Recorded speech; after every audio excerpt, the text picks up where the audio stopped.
Mrs. Sri Wolianti, SP, MPD. Time is yours.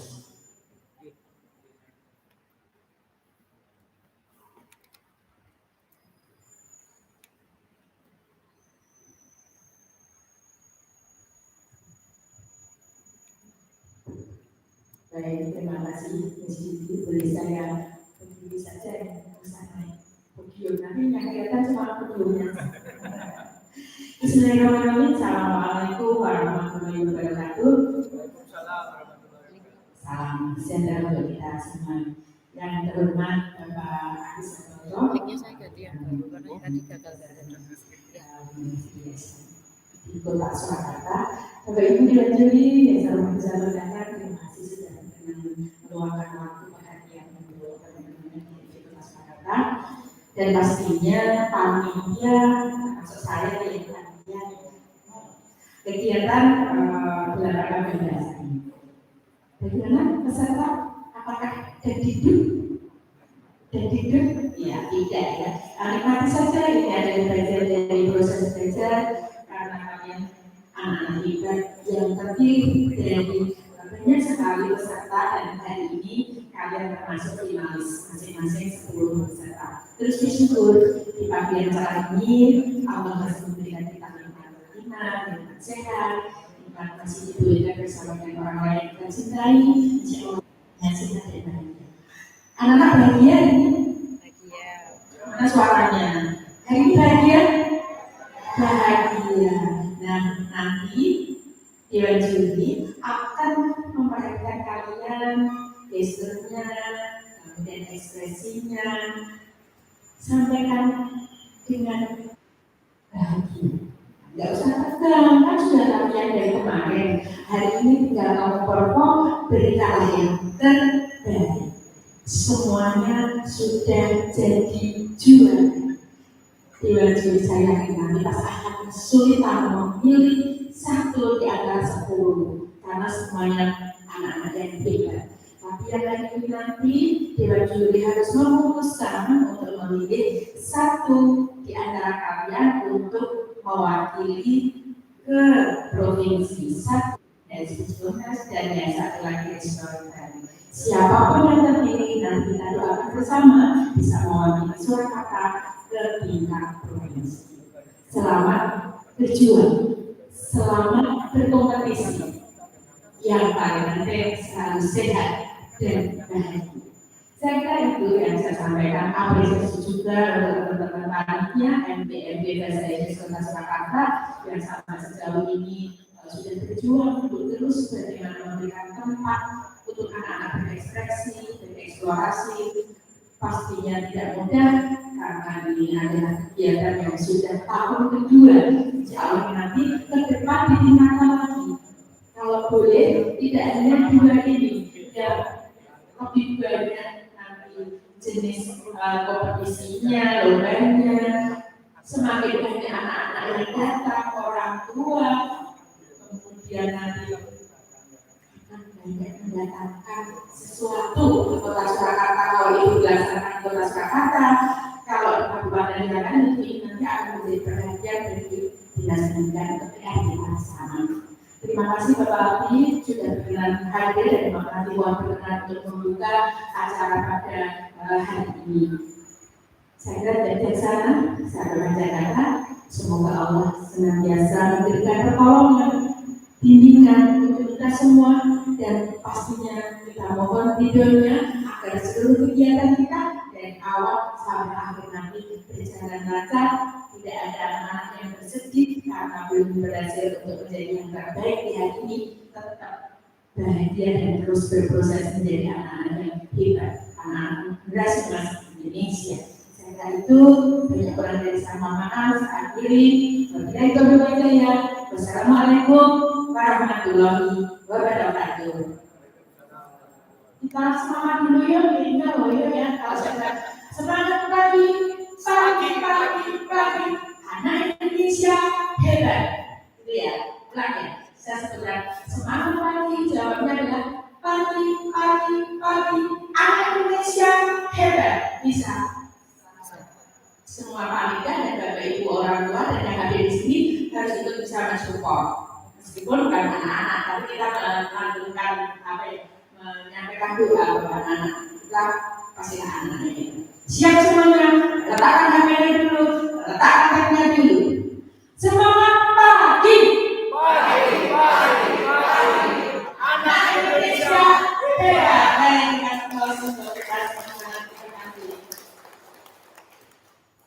Thank you very much, Mrs. Sri Murayati or Mrs. Uul. She is our beloved coordinator of MGMP. Thank you. The next speech will be delivered by the Honorable Representative of Dinas Pendidikan Kota Surakarta, and it will be delivered by Mr. Abi Sanoto, SPD, MSc, as Kabin SMP Dinas Pendidikan Kota Surakarta. Abi, time is yours.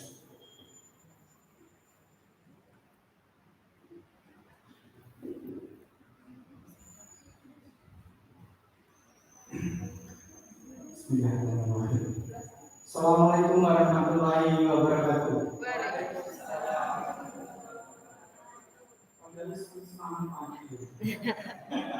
Senyum dulu. Semua pada tegak ya? Iya, iya. Iya, mesti tegak. Asal. Jadi kalau orang ketegangan itu biasanya menimbulkan nervous, kemudian menimbulkan kalau istilahnya apa ya, grogi. Itu terberatnya kalau sudah mules, itu stres agak berat mules. Kalau sudah tegangan mules. Tapi kalau hanya istilah berkeringat, kemudian sering di belakang itu masih biasa-biasa. Terus gelisah itu biasa. Tapi kalau sudah mules itu agak berat. Ya, tidak ada yang mules. Nah, tidak gitu. Maka tadi senyum dulu. Alhamdulillah dan ini justru kita panjatkan yang saya hormati koordinator MGMP Bahasa Inggris Kota Surakarta, Bu Simbolani, sekaligus Kepala SMP Negeri 1 Kota Surakarta, yang saya hormati Ketua MGMP Bahasa Inggris SMP Kota Surakarta beserta pengurusnya. Tidak lupa kami menghormati Dewan Juri, lomba speak contest dan storytelling MGMP Bahasa Inggris Kota Surakarta di SMP. Bapak Ibu guru, orang tua yang mengajar, tak lupa anak-anakku yang saya cintai dan saya banggakan. Ya, perlombaan itu sesuatu yang pengalaman itu mendapatkan pengalaman yang luar biasa. Apalagi anak-anak ini sudah terpilih di antara peserta-peserta yang online dari 39 dan 45 peserta, sehingga ini yang terbaik. Maka ini tampil, insya Allah adalah yang terbaik di antara yang baik. Bapak Ibu sekalian, lomba-lomba seperti ini adalah sebuah kegiatan yang dipakai oleh pendidikan, salah satu dipakai pendidikan untuk menempa putra-putri kita, melatih putra-putri kita menjadi anak-anak hebat, anak-anak yang tidak mudah menyerah, anak-anak yang punya semangat dan prestasi. Maka ini perlu dikembangkan, termasuk di MGMP Bahasa Inggris ini. Mungkin 2 tahun ini ya, atau tahun ini yang saya ingat tahun ini saya juga langsung kaget. Ini yang lomba MGMP lagi tingkat provinsi se-Jawa Tengah. Nah, tingkat Jawa Tengah ini kan SMP itu kan nggak ada SMP di bawah dinas pendidikan SMP yang membawa SMP di tingkat Jawa Tengah tidak ada. Yang ada provinsi itu membawa SMA dan SMK. Kalau SMP dan SD dibawahi tingkat kota. Sehingga Dinas Pendidikan Provinsi Jawa Tengah juga nggak bisa menganggarkan untuk anak-anak SMP karena kecuali mandatori dari pusat. Sehingga ya agak kesulitan. Maka tadi saya konfirmasi dengan Ketua MGMP, ternyata memang sudah benar. Bayangan saya, karena bahasa Inggris itu pasti di bawah Bali Bahasa. Karena salah satu tujuan di Bali Bahasa itu adalah mengembangkan bahasa daerah dan bahasa Indonesia dan menguasai bahasa asing. Jadi bahasa asing termasuk yang harus dikuasai di dalam pendidikan di Indonesia saat ini. Maka ini menjadi lomba berjenjang, tingkat kota kemudian tingkat provinsi. Nah, anak-anakku nanti yang terpilih juara satu akan maju di tingkat provinsi. Nah, tapi hanya saja ini nanti menjadi seperti saat ini. Kalau lombanya hanya 2 ini kan pagi 10, sing antar 1, berarti kan 20, yang antar 1 30, panitianya 5, 35, jurinya 3, 30 dan lain-lain 5 orang atau 10 orang, 50 orang saja. Nah, saya mendukung mengharapkan lomba ini nanti dibawa ke Jawa Tengah. Satu, karena sudah naungan dari Balai Bahasa, kemudian persuratan dan segala sesuatunya ikut Balai Bahasa. Jadi diketahui Balai Bahasa, sehingga surat-surat ke Dinas Kota Provinsi ini ke kota kabupaten akan keluar secara legal. Kemudian yang kedua, coba lombanya itu lebih dari 2 atau bisa lebih dari 5. Agar apa? Kalau itu kegiatan ada bergilir atau bertempat di mana saja, kalau jumlahnya banyak seperti saat ini ada lomba maksi SD di Purbalingga, SMP di Banyumas, itu jumlah kontingennya paling tidak sekitar 40 orang datang sana sampai 50. Kali 35 bisa sampai 1000 orang. Kalau sampai 1000 orang mendatangkan di suatu daerah, itu insya Allah akan berdampak. Apalagi kalau kemarin FDBI itu berdampak. Jadi dampaknya apa? Bagi pemerintah daerah, pendapatan daerah. Hotelnya laku, makanannya laku, apalagi yang jajannya laku, tempat wisatanya laku. Nah itu nanti event ini akan menjadi diri. Karena apapun yang berbeda ya Pak. Tetapi ini karena berat 2 tahun ya dirilis dulu. Kemudian insya Allah di tahun depan akan coba kita agendakan, kita dukung. Dukungannya ya nanti semampu kita. Kalau tidak ada hadiahnya, dukungan tempatnya, dukungan birokrasinya dan sebagainya. Seperti itu. Sehingga ini menjadi lebih meriah. Dan tujuan akhirnya adalah membangun putra-putri kita, anak-anak kita menjadi anak-anak yang tangguh. Tidak hanya sekedar untuk branding kita, wah itu enggak. Tapi kita memberikan kontribusi pada anak-anak kita. Maka anak-anak sekalian semangat. Nah, mungkin ini juara SMP, SMA, SMK mungkin ada juga nanti. Jadi nggak usah takut. Di mana sekarang itu kita punya prestasi, kita punya keahlian, kita punya minat dan bakat, kita kembangkan. Tidak usah takut harus seperti yang lain, tidak. Kita yang kita punya itulah yang kita asah agar menjadi lebih baik. Selanjutnya anak-anakku tentunya silakan tadi dari pesantren mengumpul bertanding maksimal jadi yang terbaik. Dan teman-teman MGMP ya kita semangat untuk menjalani akan menjadi lebih baik. Itu Bapak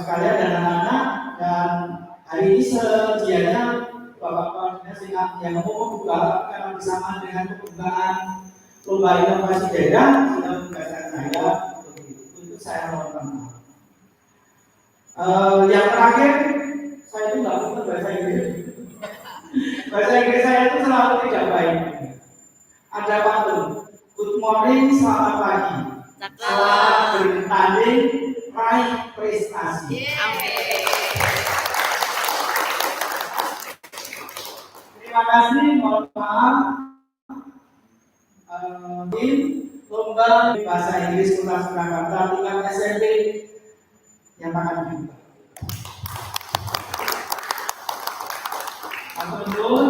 Assalamualaikum warahmatullahi wabarakatuh.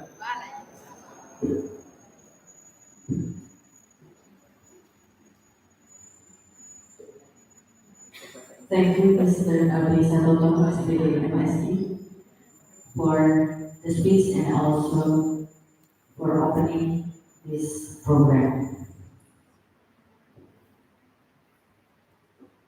Well, all the participants, are you ready to join the competition? Okay, let me hear your voice right now. Are you ready? Are you ready? Well, that's great. Let's give applause to all of us.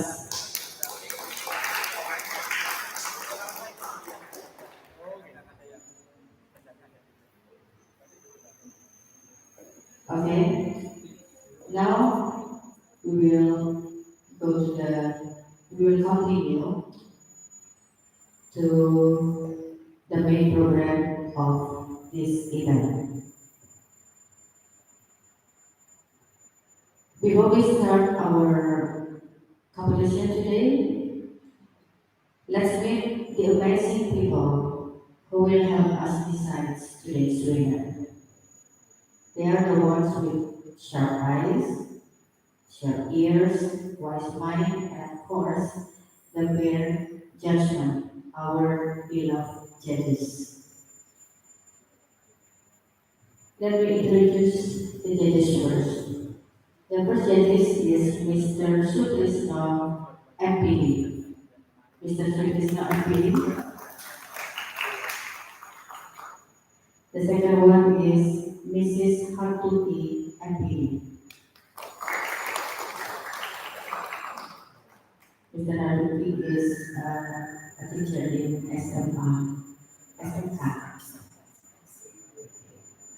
And then the third judges is Mr. Happy Indriyono MPD. Mr. Happy Indriyono is also a teacher from SMK. SMK. Oh, SMK. Well, we invite the judges to sit on the place.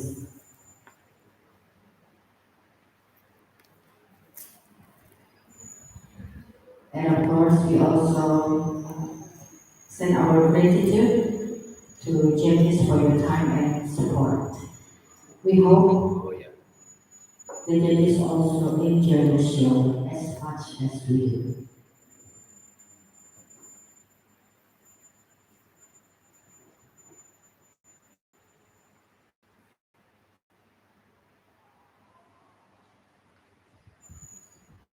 Okay. The main program today is the speech competition and main program. The first and the second one will be the telling story. Between the first and the second, the judges will take some a time for break.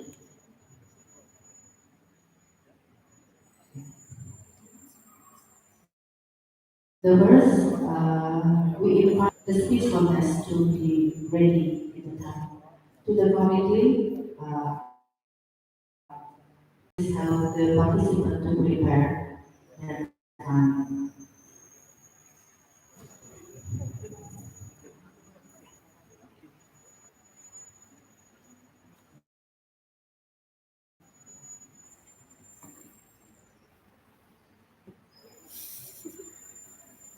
ready guys. Nanti aja.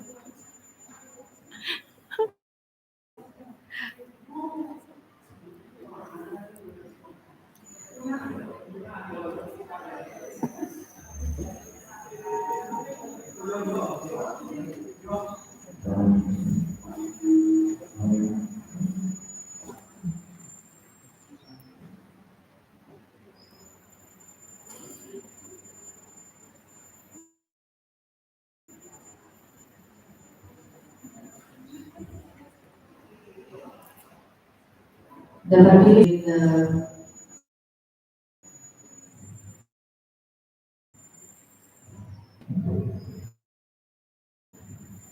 it will be complete with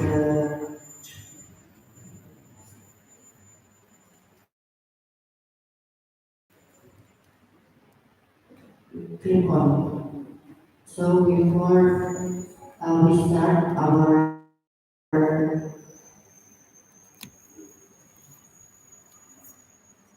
fantastic, some of the committee, the member of the committee to prepare the participant.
The honorable judges and all the participants,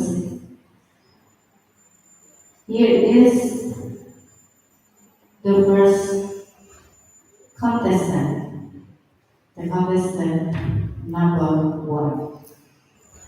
For the contestant number one, time is yours.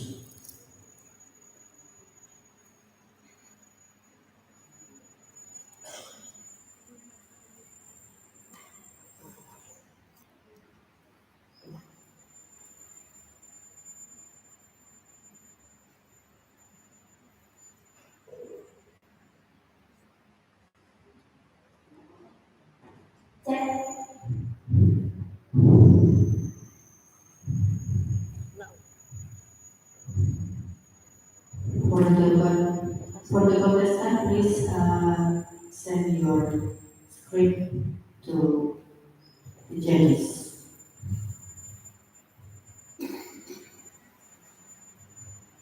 And it's better the preparation for the second contestant to also prepare the materials so it will not taking long times.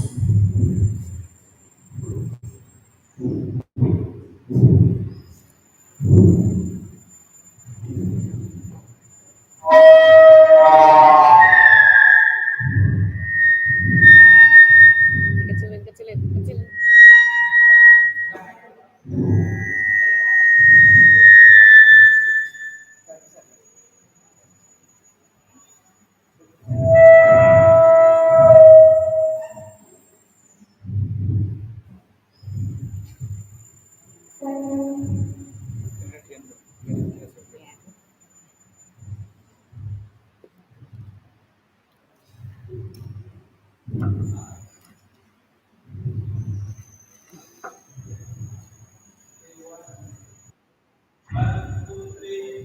Good morning, the honorable judges. My name is Naomi. I'm from Surakarta.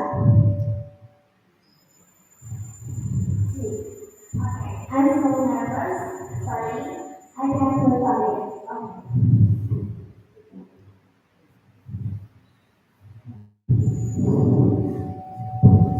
So,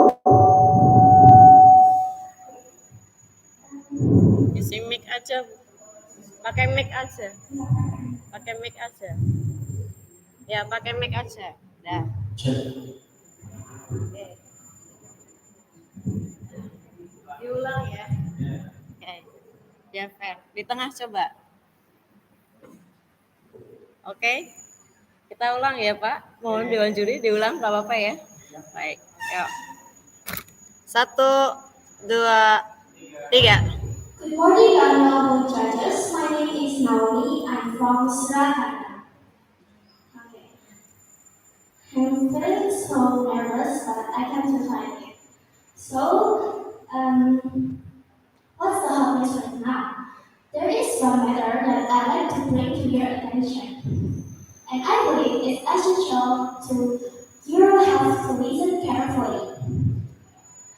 In this moment, I would like to talk about an issue that is very close to my heart.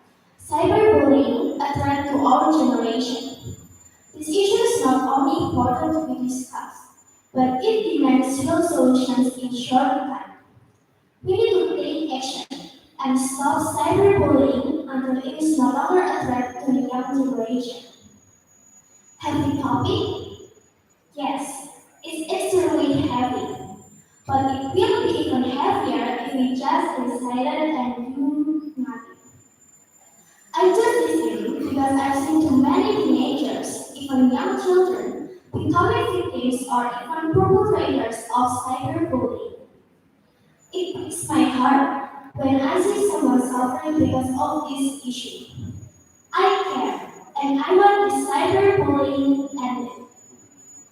In Indonesia, according to the recent data that I collected, the first one is from UNICEF data. In 2020, it shows that 45% of 2,777 children aged 14 to 24 in Indonesia reported having experienced bullying, including cyberbullying. Furthermore, Ministry of Education, Culture, Research and Technology Research show that 36.1% of students are at risk of experiencing bullying, including cyberbullying. The root cause of bullying often comes from emotions, jealousy, insecurity, or need to feel powerful or superior. Some boys might feel threatened, others might be struggling with their own self-worth, and they end up taking it out on others emotionally, usually through verbal attacks on social media. Just imagine if you were in the position of a bully, but please don't be one in real life. Maybe it's just social media, or I can make a second account so no one else sees me. And that's the mindset many people have today. They feel bold only being a secret. This is what makes cyberbullying even more dangerous. Cyberbullying is real, and its impact is huge. It can be insults, mocking, spreading someone's photos without permissions, even threats, my body right, and honestly, there's nothing cool about it at all. Today, technology and AI are more advanced than ever. But if they're used in the wrong way, the result can be out of our mind. That is why we must realize cyberbullying is not just on the screen. It hurts real people. So, let's use technology for good, not to tear each other down. In conclusion, cyberbullying is a challenge we must confront together. Let us report, educate, and use social media responsibly. By staying united, we can ensure that cyberbullying is no longer a threat to the younger generation's capacity, confidence, and growth in the digital era. I will close my speech with what people say is golden. Behind the screen, we all have friends. Good. Don't destroy others what they feel. Good. I forget it. Okay. Life is more than final streams. Good. European period.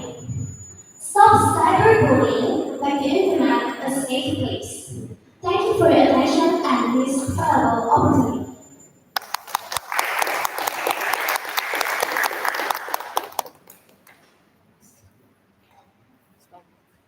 Dear judges and fellow participants and all the teachers, this is the performance from the first participant. Once more, give a big round of applause, everyone.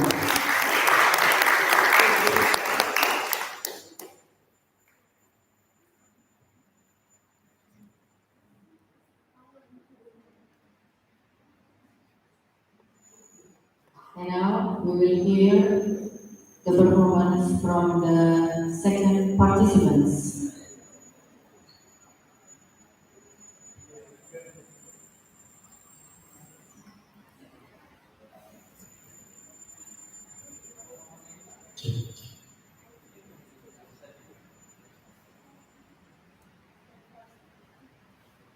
Dear judges and fellow participants and also the teachers, let's welcome our second participants.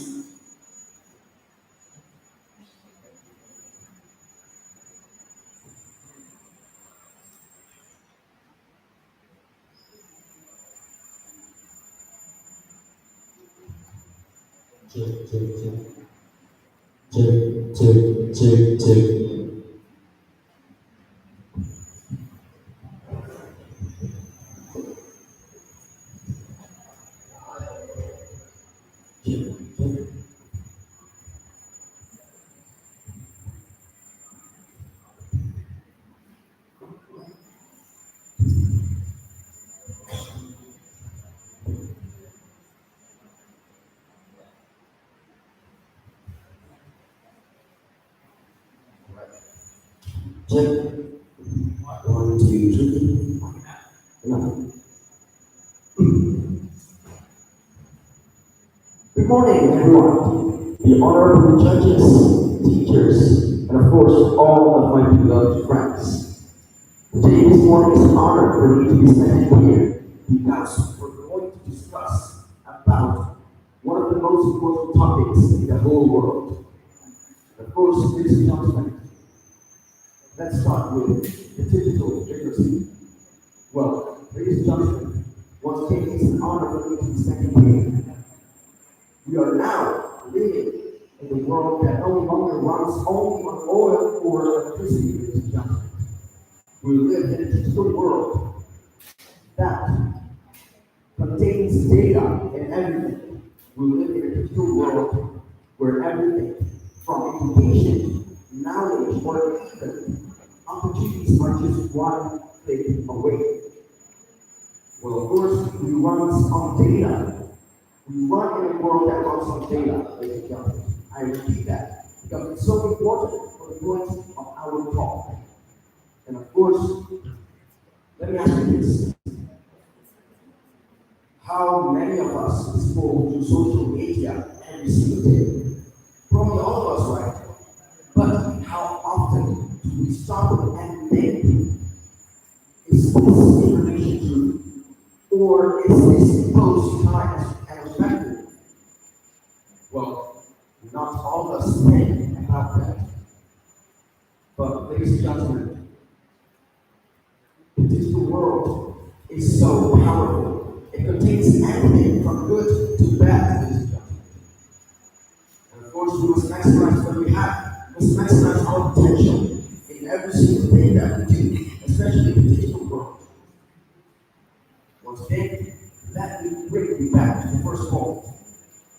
We live in a digital world that runs not only on oil or electricity, it runs on data. And by any means, all that we do, all of our actions matter. Well, of course, imagine how powerful it is. A teenager from Indonesia can collaborate with another from Japan or even Kenya to discuss, to communicate, to connect, and to solve global issues. That is the magic of being digitally literate. Well, first, ladies and gentlemen, my name is Sarah. will take each other on a journey about digital literacy. Let's start with what exactly is digital literacy. Well, of course, let's define it first. Digital literacy is not merely just about knowing how to use your smartphones or open your social media. It's more than that. It's essential. It's not just important, it's very important that it's essential for the humanity. It's about having the ability to find, evaluate, communicate, and create information in the digital world safely, responsibly, and of course accordingly. Well, by any means, digital literacy must be practiced and must be learned for the young generation also. And let's just imagine how amazing things that we can do with digital literacy. As I said, people can connect globally, the young people from around the world can connect globally. They will be able to speak up, to innovate, and together. Or sometimes they even fix the problem that around the world. They even solve global issues, and all through social media and digital platforms. That is one other point from being digitally literate. But of course, this world is so dangerous. So is the digital world. Ladies and gentlemen, it's so powerful. It's full of misinformation, cyberbullying, or even privacy threats. Those things are extremely dangerous. Without digital literacy, the digital world, technology, and the digital manifestations can turn from a tool of progression to a weapon of mass destruction. That is extremely dangerous, especially for the young generations. That's why we, the young generation, must practice. We must rise as critical thinkers who can distinguish facts from lies. And of course, we must be ethical citizens that use technology and the digital literate for good, not for hate or stats. Anyway, ladies and gentlemen, that's all for me. My name is Sarah Franka. I hope you have a good day and let's be digitally literate. Thank you. Yeah, this is the performance from the second participant.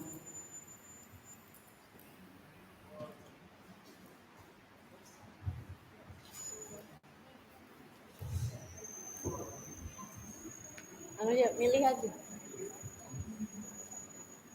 Dear judges and the fellows participants and also the teachers, please once more give a big applause to the second participant. And we will welcome our third participants. And I'm sorry for the inconvenience that happens today.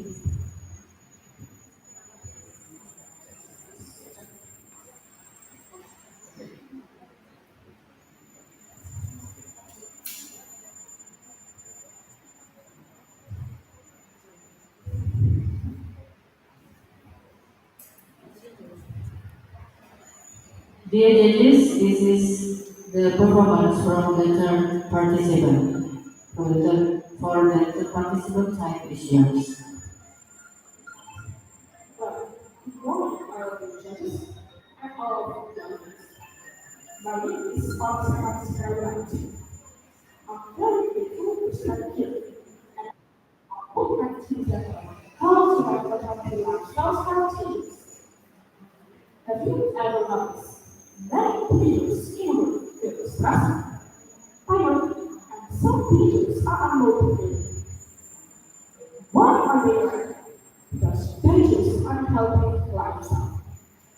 In fact, a healthy lifestyle is essential for leaders because they can build a strong body, strong mind, and long-term well-being. Firstly, many individuals in the world with ultra-processed sausages, nuggets, chips, and frozen foods. Unhealthy foods are not good for our body. One, because they contain a lot of calories from the diet oil, high in salt, high in sugar, and high in cholesterol. Also, if we eat too much unhealthy foods, it can cause more diseases such as cardiovascular diseases, hypertension, obesity, and so on. We have to change some into healthier foods. What are the examples of the healthier foods? The examples of the healthier foods are fruits, vegetables, and minimally processed foods. Healthy foods contain a lot of beneficial nutrients such as dietary fibers, vitamins, minerals, and healthy fats such as omega-3 from salmon and carbs. Also, in one day, teenagers must drink up to 2 to 4 liters of water to keep their body well hydrated. Second, not only having a balanced diet, teenagers must have a good sleeping schedule. Teenagers must sleep 8 hours in one day to keep themselves staying focused. Thirdly, teenagers must exercise regularly. What kind of exercises can you do? The examples are walking, running, and cycling. Exercises have many benefits such as improving mental health, focus, and concentration. Lastly, teenagers must learn how to manage their stress. Teenagers should limit their social media use. Why? Because social media can make teenagers feel stressed and become anxious. We have to change into more meaningful activities such as getting into the community, learning new hobbies, meditating, journaling, studying, exercising, and so on. In conclusion, teenagers must have a healthy lifestyle for their brighter future. Thank you for listening to my speech. I hope you all have learned something new today. Goodbye.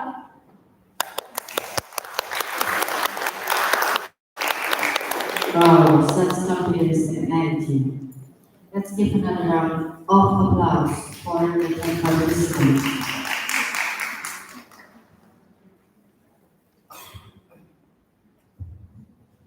Dear judges and the participants, let's keep the excitement going.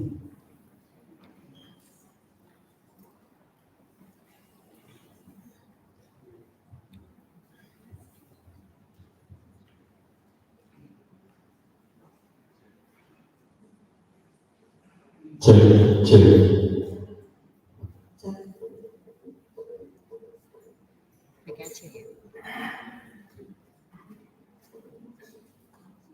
Please welcome the participant number 4. Good morning, everyone. Good morning to the judges, and good morning to everyone who is participating today. I am very excited to be standing here and talk to all of you. Allow me to introduce myself as Fernanda Lopez Ovari. Today, I shall be giving a relatively small speech about the importance of mental health for us Gen Z. Now, let me ask you a question.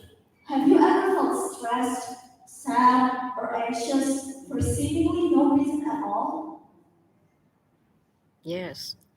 Well, many people actually have, and you're not alone on this. According to the mental health specialist, Dr. Ivy Zyrudi, he provides that 42% of Gen Z suffer from mental illness, mainly depression, anxiety, bipolar disorder, ADHD or attention deficit hyperactivity disorder, and PTSD, also known as post-traumatic stress disorder. Now, this can be linked to many factors, such as the COVID-19 pandemic, the lack of support from from society, and even the dismissal from older generations. Despite all of this, most people actually fail to realize the source of their struggles, especially since so many people go through these things that it's considered ordinary now. This can lead to feeling like our problems seemingly come out of nowhere, that our feelings need validation, and that leads to thoughts like, if I had a normal childhood, then why am I like this? These things don't just go away, and they can add up to a breaking point. And maybe some of us have already reached that breaking point. A point where you feel like you should just stop trying, a point where everyone becomes better than you, a point where you start thinking to yourself, would it be better if my life just ends here? Sadly, according to the World Health Organization, around 720,000 people commit suicide every year. And out of those people, 47.7% of them are all Gen Z. That's almost half.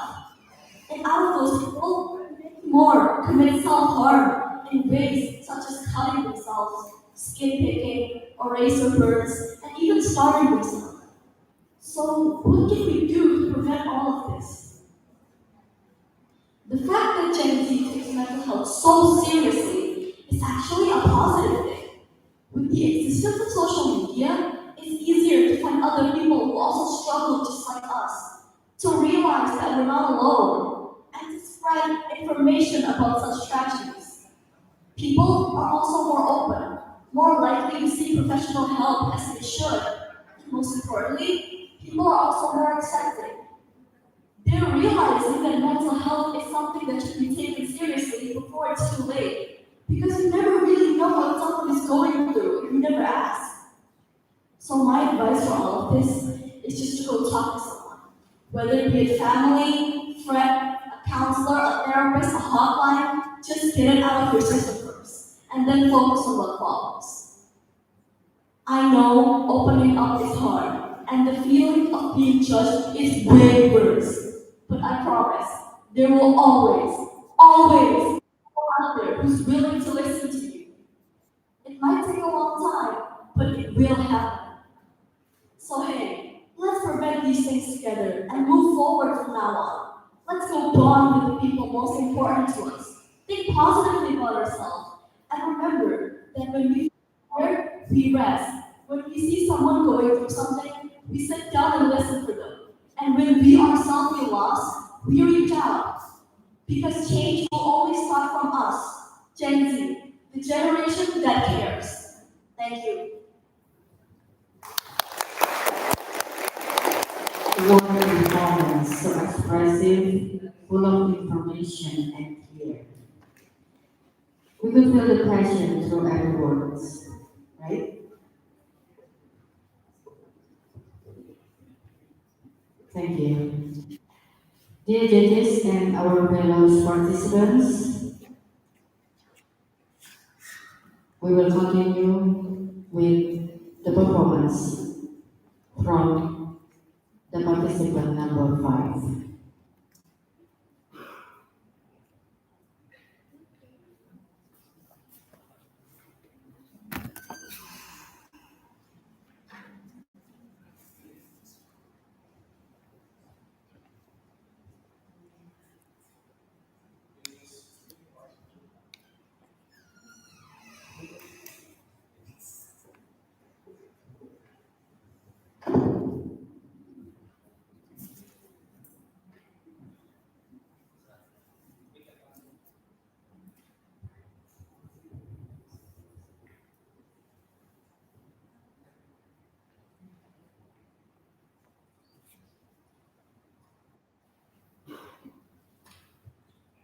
Please welcome the participant number 5.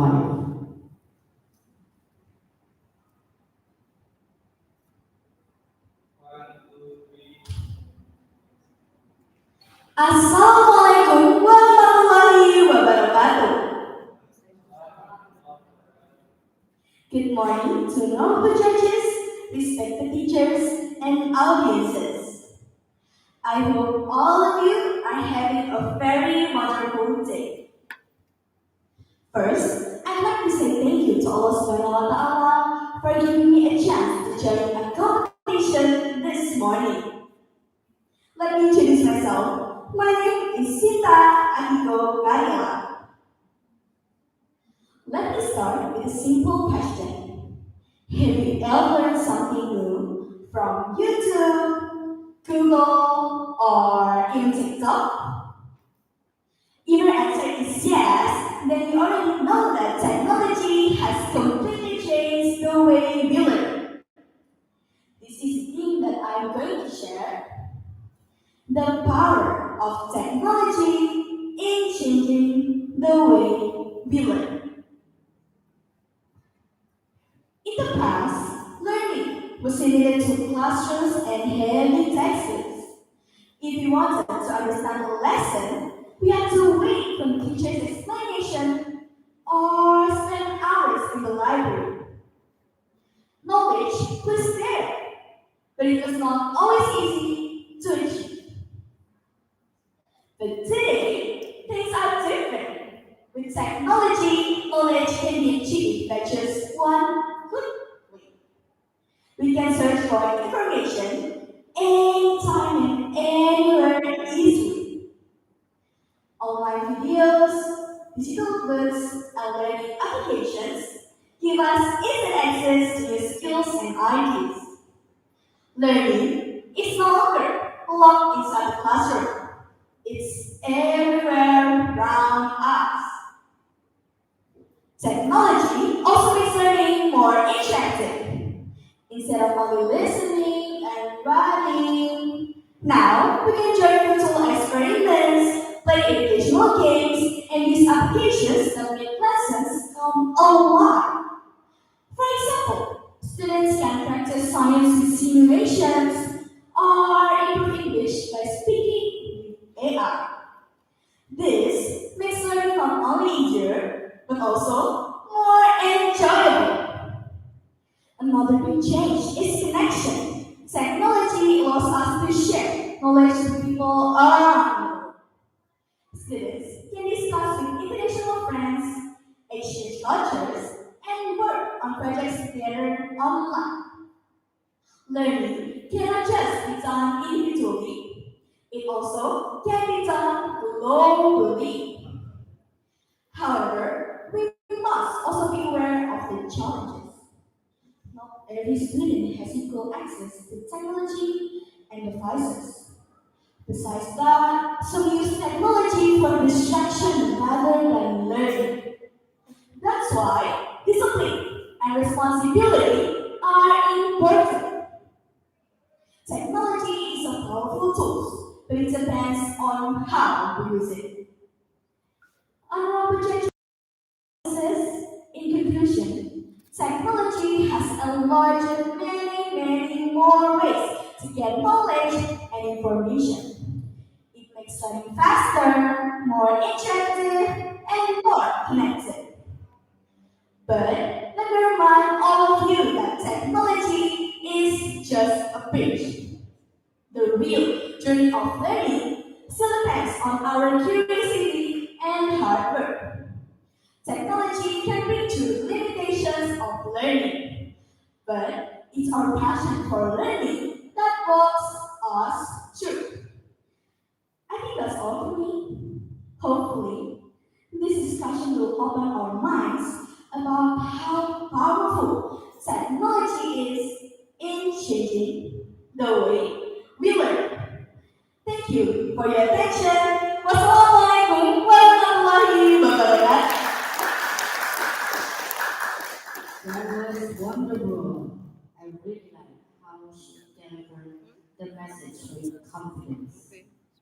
Once more, let's clap our hands for the participant number one.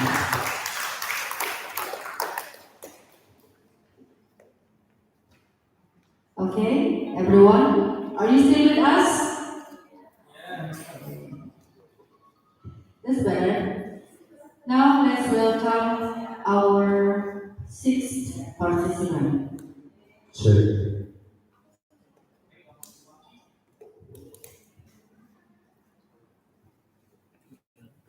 Dear judges, our fellow teacher, and all the participants, this is the performance from the participant number 6.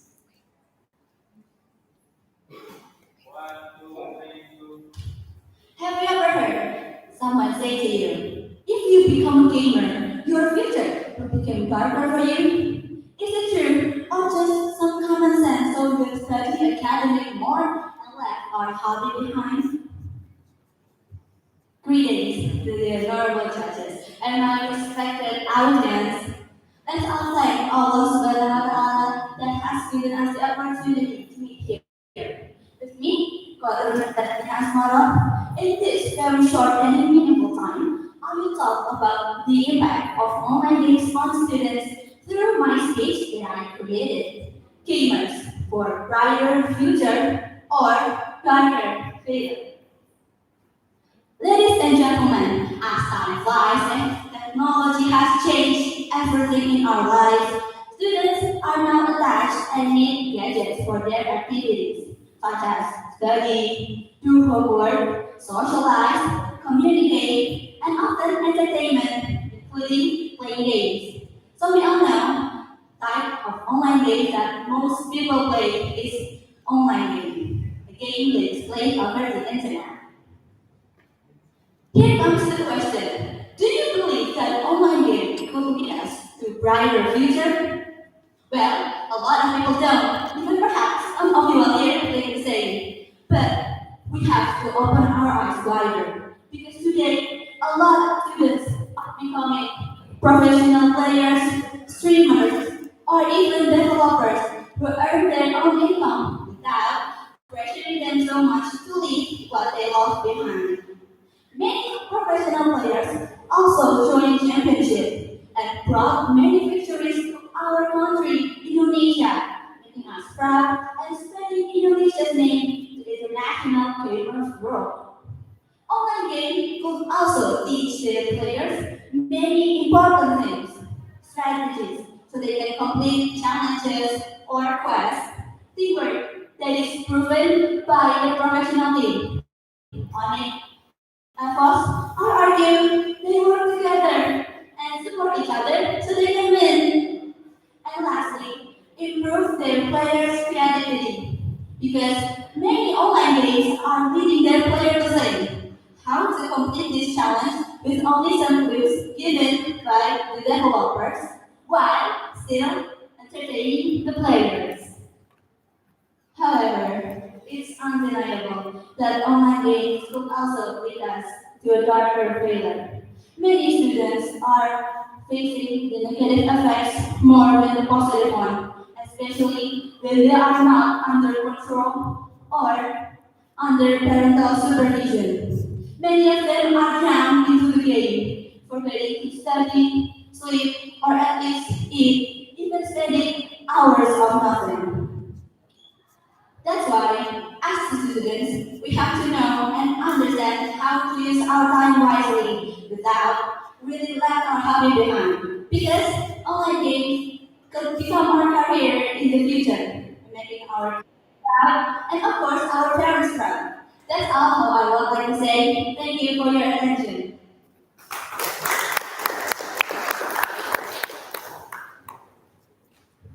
Wow, that's a great way to the competition today. Great performance from participant number 6. Actually, listening to the speech delivered by all the participants make us realize about some certain things that has gone around us.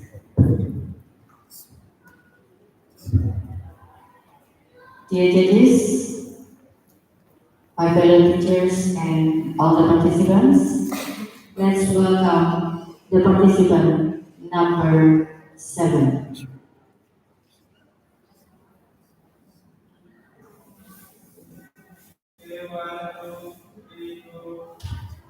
Honorable judges, respected teachers, and my beloved friends. Before I start my speech, I have some questions.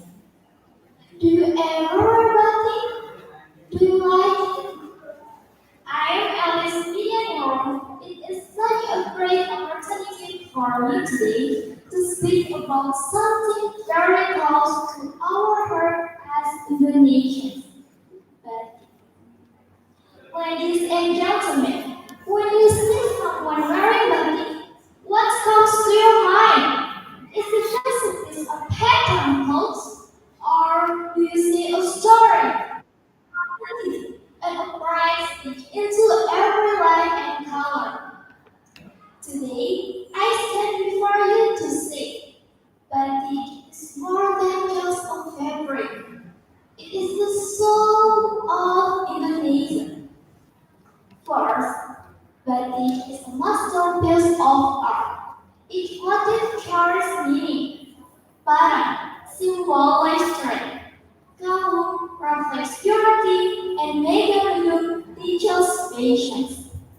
Batik speaks to us through symbols, reminding us of values in life. Second, batik is our national identity. We never wear it, whether in schools, ceremonies, and international stage. We carry Indonesia with us. That is why in 2009, UNESCO recognized batik as a World Cultural Heritage. Third, batik empowers people.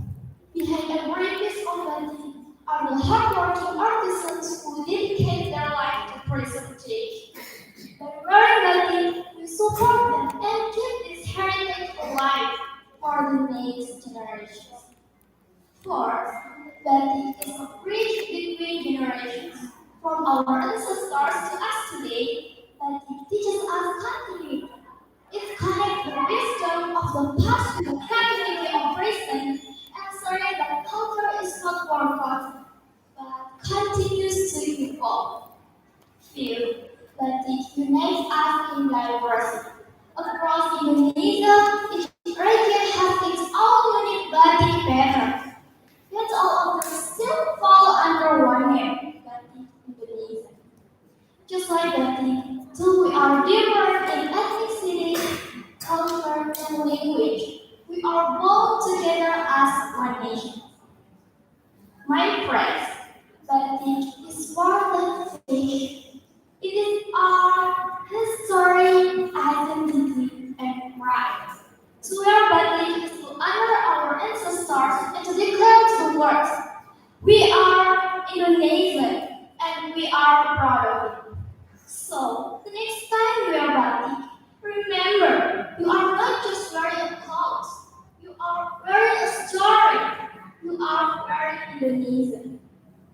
Let us protect it, let us celebrate it, and let us pass it from to the future. Thank you for listening, and may batik always be our pride. Great job! This time we learned about batik.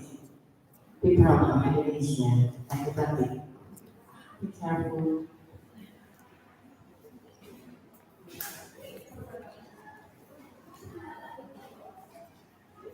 Dear judges, our fellow teachers and participants, up next we'll have another talented contestant.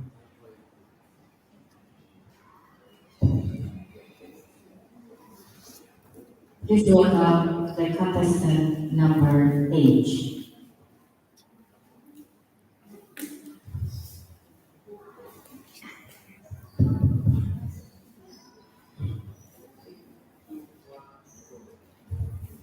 Hello, audience members, esteemed judges, and fellow students. My name is Batara Satya Pramanagan. And before we begin, I would like to ask a simple question. What comes to your mind when you think about technology? Some might say computers, or AI, or even our smartphones. But it wasn't always like that. Because back then, even the simplest inventions we take for granted today were revolutionary in their time.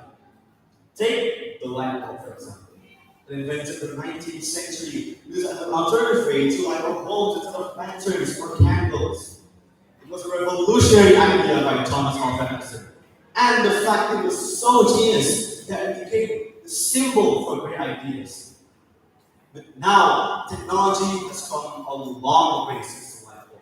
And as time passes, technology evolves. And with the evolution, we tend to make it simpler and easier to use for the users, but not for the inventors. And with that simplicity, we often use technology for our personal benefit, like study.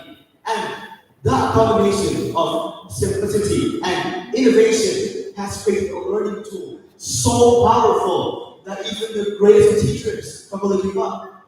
Well, why, you might ask? Because of course technology has its benefits. First, it's very efficient. Because imagine back then, when our parents were studying, they didn't use AI or the internet. They have to read books or find new information themselves, write it down, or memorize it. But now, with just a click of a button or a tap of the keyboard, the information that we're looking for has already here. Second, it gives us all the most information in the palm of our hands. Crazy, right? Imagine telling people in the 12th century that you hold all the most knowledge in the palm of your hands. Well, we either believe for being a witch or worship like a god. That is how powerful modern technology is. And that is how much technology changes the way we learn. Fortunately, yes. And despite all of this, we can't just replace the role of our teachers with technology. Even if we have the world's best teacher in our hands, we should learn it completely. Why? Imagine being taught by a robot teacher and a human teacher. If you were getting taught by a robot teacher and you get the answer wrong, the robot might say, "Oh, your answer's wrong. Try this one." But if you're getting taught by a human teacher and you get the answer wrong, let's say, sure, the teacher would say the same thing as the robot, but the human one will guide you to the answer. And that is how great human answer is.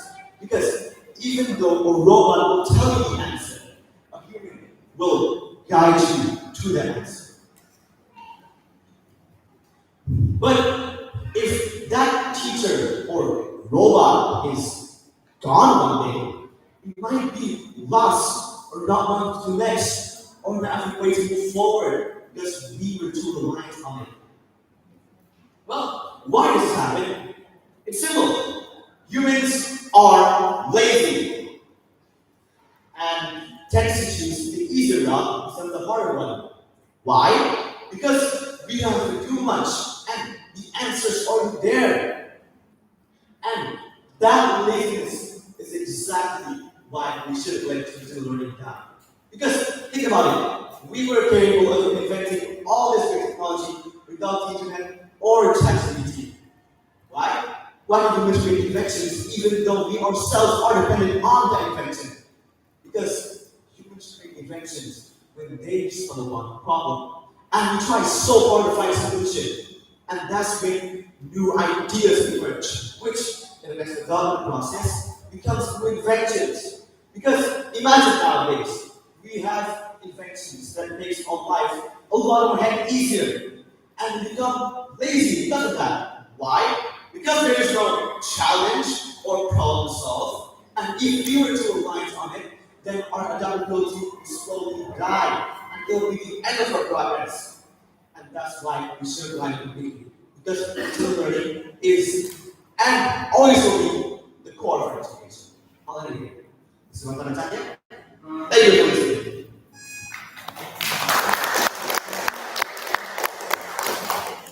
What a strong and confident performance from participant number 8. Well, time flies when we were having fun, right? Now, let's give our attention to the next participant.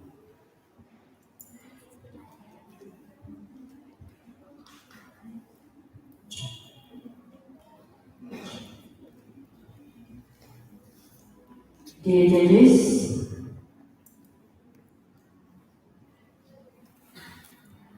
let's welcome the participant number 9.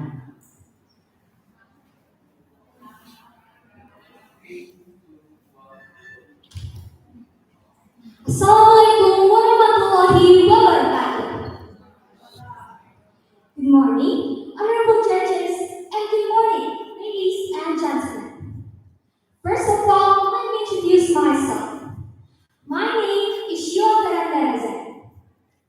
On this occasion, I would like to invite you all to join me exploring why batik is more than just a fabric. Ladies and gentlemen, let me ask you this. When you hear the word batik, what comes to your mind? A shirt? Or a cloth? Or maybe a piece of fabric with beautiful patterns? Well, I must say that's not wrong. But that is just the surface. The truth is, batik is so much more than that. First, to understand batik, we must know its roots. Batik is a cloth created through the process of wax versus dyeing. This process is so detailed that it can take weeks to complete. The word batik itself comes from the Japanese words amba, meaning to write, and tik, meaning dots. Doesn't that already sound poetic? In ancient times, batik was used as a mark of identity, tradition, and social status. Batik has a lot of motifs, like sidomukti, parang, and kawu. Every motif has its own philosophy. For example, sidomukti, with its symmetrical lines and brown color, was worn by the newlyweds to represent happiness and blessings. This proves that every dot, every line, and every color carries a history. And when we wear batik, we carry that history with us. Second, what makes batik even more special is its diversity. Each region in Indonesia has its own batik with its own style, its own color, and its own philosophy. From the bright floor batik of coastal areas to the bold and nature-inspired batik of Papua. There are so many differences, yet they are proudly called batik. Isn't that beautiful? Batik becomes a unifier of our nation and a proud symbol of our unity in diversity. It is a living proof of our national motto, Bhinneka Tunggal Ika. Now, let's think about today. Where can we see batik? Everywhere, right? We wear it to school, to work, to weddings, and even on international stages. It is displayed on runways, turned into art, and developed into an industry that supports millions of families. And yet, here's the problem. Look around. Nowadays, the world is filled with fast fashion and global trends that many young people see batik as old-fashioned. But did you know that in 2009, UNESCO recognized Indonesian batik as a masterpiece of the oral and intangible heritage of humanity? Think about it. While some of us see batik as old-fashioned, the world sees batik as a culture worth preserving. That means when we wear batik, the whole world knows that we are carrying our culture. So, ladies and gentlemen, the next time you wear batik, I want you all to hold your head high because you are not just wearing a fabric. You are wearing heritage. You are wearing identity. You are wearing the soul of Indonesia. And I believe that is the end of my speech. I hope this speech can inspire all of us to wear batik with honor. Thank you very much for your attention. Wassalamualaikum warahmatullahi wabarakatuh. Word coming from participant number 9. Great ideas for sharing to all of us why batik isn't just a fabric.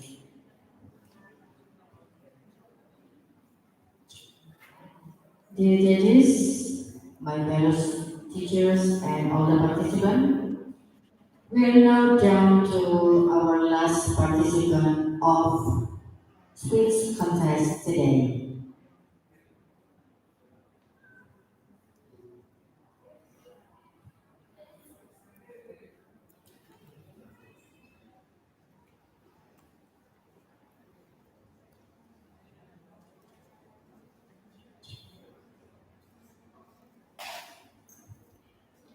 Dear judges, please welcome the performance from participant number 10.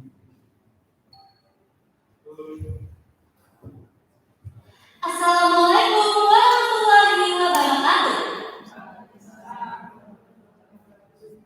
Good morning, honorable judges, audience, teacher, and audiences. My name is Prasetyo. Well, I would like to start by asking you about something. Who here hasn't spent like way too many hours with the screen? What role do online gameplay introduce time management and daily routines? Alright, let's dive into something super relevant to our life. The impact of online game on students. Online game has become an inseparable part of many students' lives. Let's begin by acknowledging the elephant in the room. Online games are immensely popular. They offer a unique blend of entertainment, education, and social connection that can be incredibly appealing, especially to young people. Games like Fortnite, League of Legends, and Minecraft have millions of players worldwide, many of whom are students. Thus, for those of us who might be a bit shy in real life, online games are a good way to connect with friends. You're chilling out, chatting, and sometimes even many squads. Talk about building a mortal. However, there is another side to the story. Excess gaming can lead to addiction, causing students to neglect their studies, social life, and physical health. Spending too much time in the virtual world can result in decreased academic performance, social isolation, and even physical illness like different and carpal tunnel syndrome. Moreover, the content of some online games can be problematic. Exposure to violence, aggression, and inappropriate content can have a negative impact on students' behavior and attitude. Cyberbullying is also a serious concept, as online games can provide a platform for harassment and abuse. So, what can we do to ensure that students reap the benefits of online gaming while minimizing the risk? The key is balance and moderation. Parents, educators, and students themselves need to be aware of the potential pitfalls and take time to address them. Parents can set time limits for gaming, monitor the game that children are playing, and encourage the activities such as sport, hobbies, and socializing with friends. And students themselves need to be mindful of how much time they're spending online and how much it's affecting to their life. It is important to prioritize homework, maintain a healthy lifestyle, and cultivate reward relationships. However, judges and audiences. In conclusion, online games are a double-edged sword. They can be source of entertainment, education, and social connection, but they can also lead us to addiction, isolation, and other problems. So, level up your life, not just your character. Play game responsibly. Be a smart gamer, live well, and let's play gaming. A win-win for everyone. Thank you so much for your attention. Wassalamualaikum warahmatullahi wabarakatuh.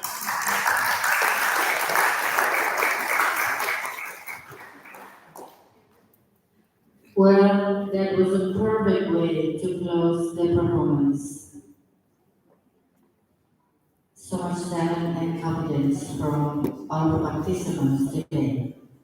Once more, let's give them all a huge round of applause for their performance.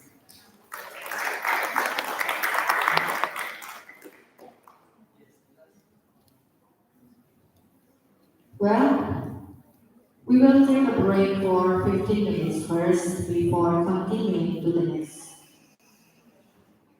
contest, that is story time.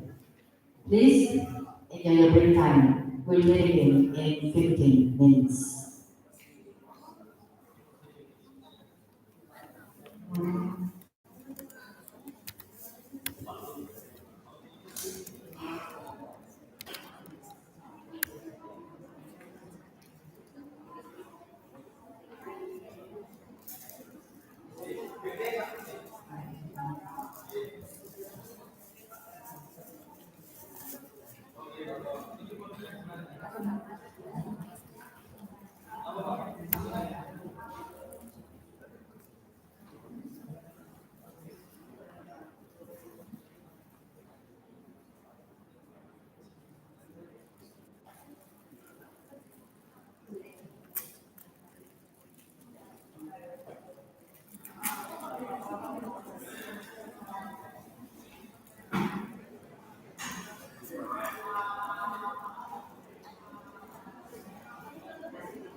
Ya di meja sih.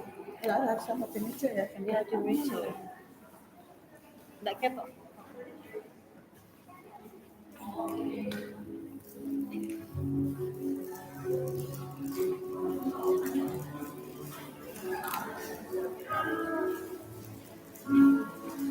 Masaknya udah berapa? Apa? Masak. Nggak apa-apa. Sebentar. Aman. Sekarang harus bikin. Ya.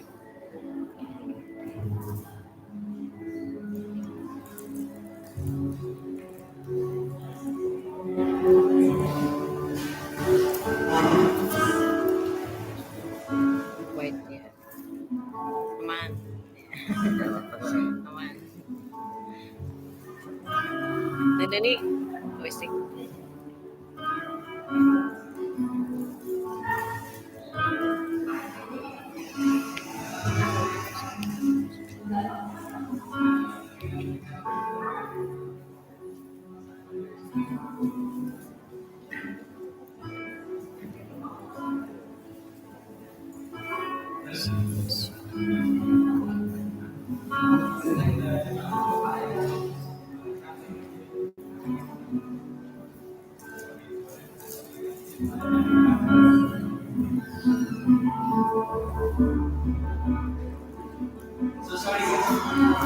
Reward.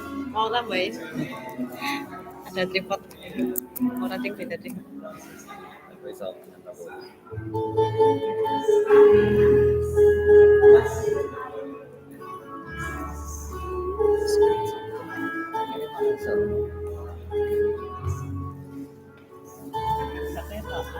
Kayak kanan dikit. Viewersnya cuma sedikit. Oh iya Pak. Ya situ simpen biasa biar bisa ditonton biasa-biasa. Sekalian. Udah sih. Kan mau di save saya. Nggak sekalian semua. Boleh. Om nek. Bukan di-link loh. Oh. Oh ya bisa. Iki sak link wis. Iya, mana nih?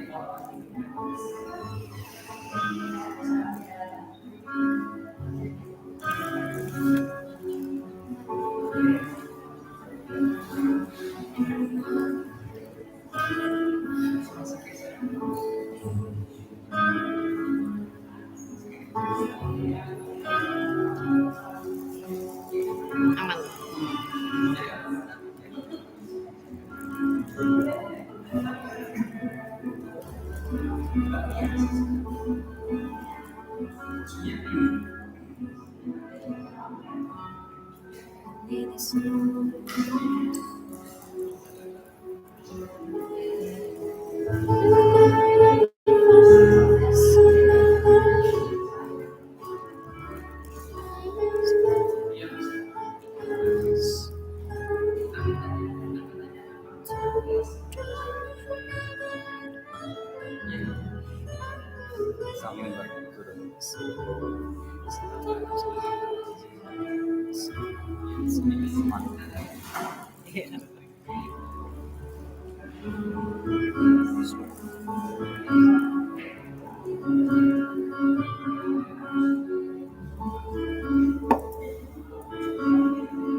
Hello everyone.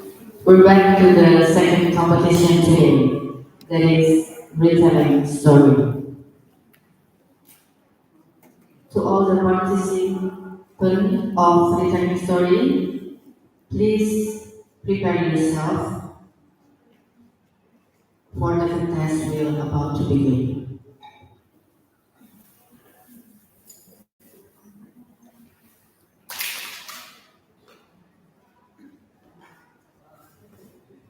We will invite the first participant of retelling story.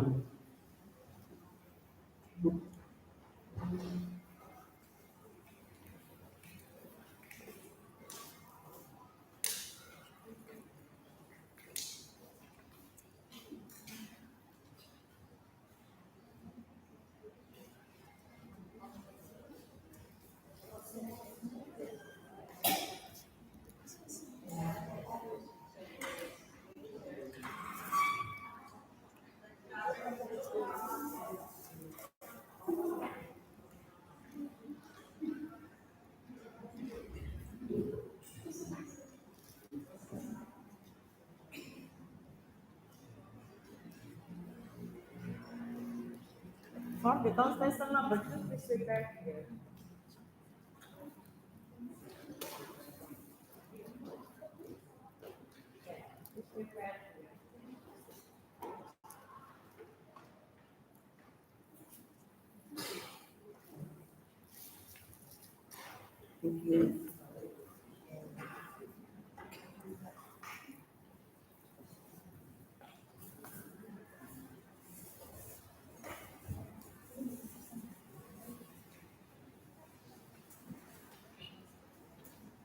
Oh, pizza.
Cek, cek, cek.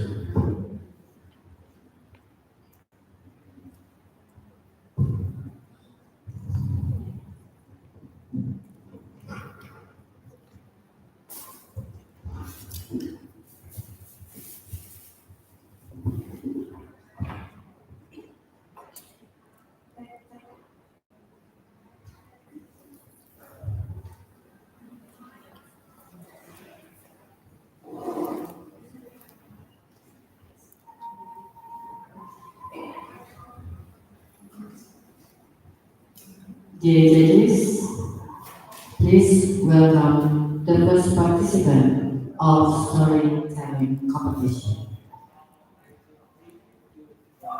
hello everyone, and how for another day. My name is Brenda Karnamni. You can call me M-A-Y, May. And today I'll be telling you a story about Beauty and the Beast. Sit quietly and sleep. Enjoy this story.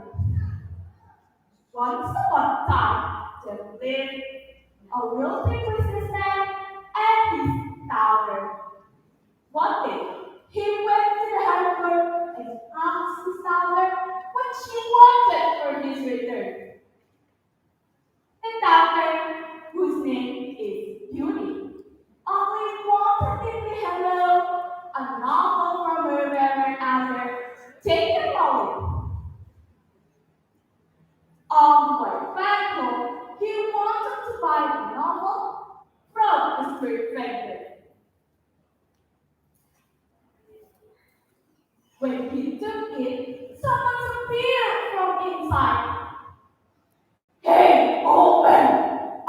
feeling abnormal. A beast appeared from behind and screamed full of anger. He was a fierce man who looked like a monster and had people on his shoulder. This is my precious novel. I found it. I'm sorry, sir. I don't know if insurance and I didn't mean to take it. I swear. You have to be responsible for what you've done. You have to stay here and say goodbye to your family because you're going to work at my house. The businessman agreed and ran back home. Then he told Fury about his busy adventure. Dear father, if you ruin your life because of me, take it easy. I'll stay in this place. Thank you for saving my life, Fury. The next day, Fury went to see the beast and had to stay at his house. At the first time, Fury was afraid of the beast. But slowly, she began to like him. The beast treated her with a lot of kindness. One day, Fury wanted to go back home because of her sick father. Then, she came to the beast. Please let me go. I only want to see my father before he dies. If you promise to return in 7 days, you may go. If you break your promise, I will die instantly. Please keep your promise to return. After that, William wept and stared to her father excitedly. But she forgot about the beast. One night, she dreamed of the beast. He was sick and dying. She woke up and went back to the beast. After entering the room, she saw the beast lying down on the bed. I'm here! I can hear for you! Can you hear me? It's me, Beauty! I can hear you. I'm grateful you are here. But my life will not be longer. Oh no! God! Please! Please! I can't live without you!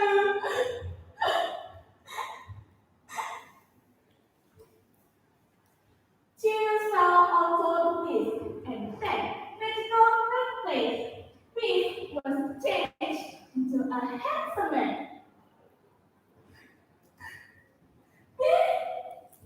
Is that you?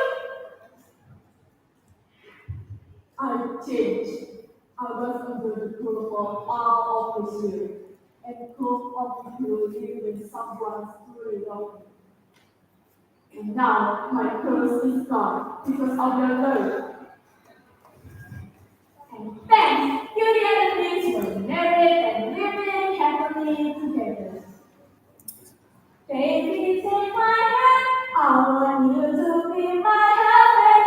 Yes, you my everything. And I love you 3,000. Baby, take your chance. 'Cause I want us to be something. Turn over Hollywood movies.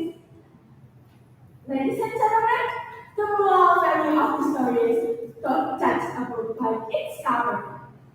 Thank you for your attention. See you and goodbye. Wow, what a great opening of the Islamic Story competition from the first contestant. Once again, give a big applause.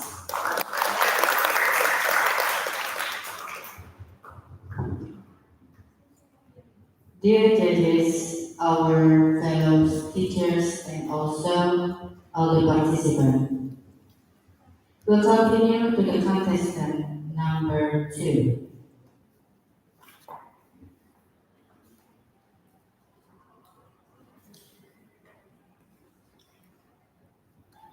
For contestant number 2, please come up and give your best performance.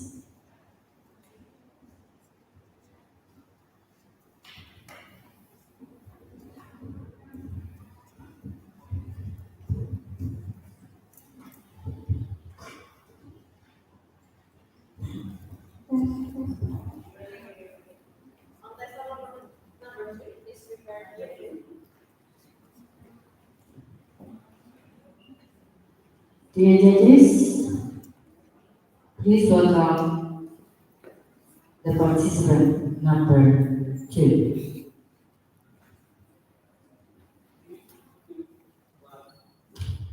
Hello everyone! So, this is how we do.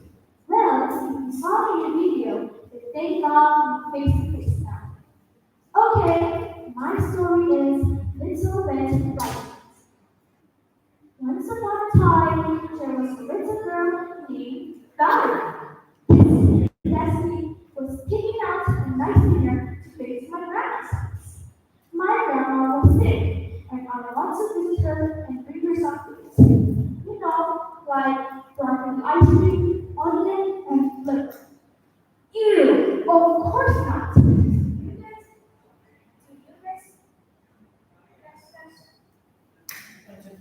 Lanjut.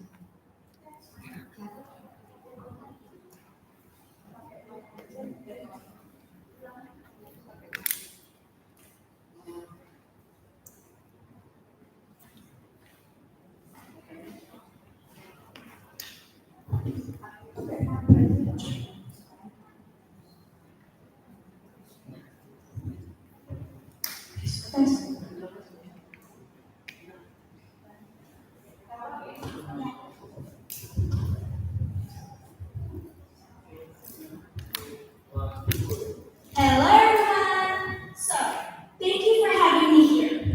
Well, if you saw me in the video, then thank God me face to face now.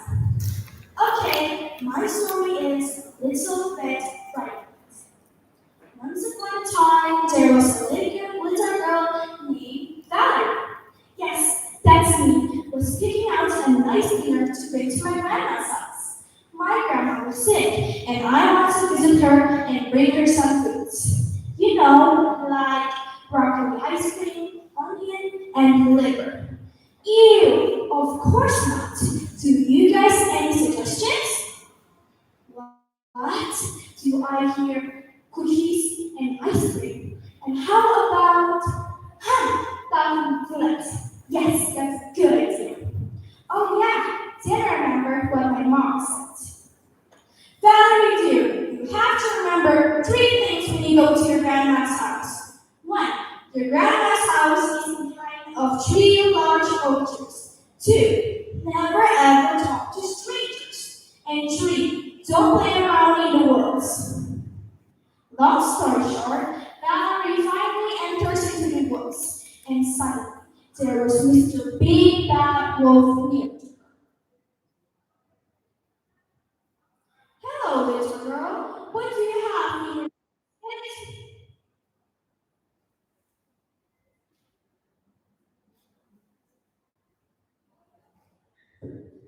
Hello, Mr. Wolf. This basket is full of delicious food that I want to give to my grandmother. That looks so delicious. May I ask, where's your grandmother's house?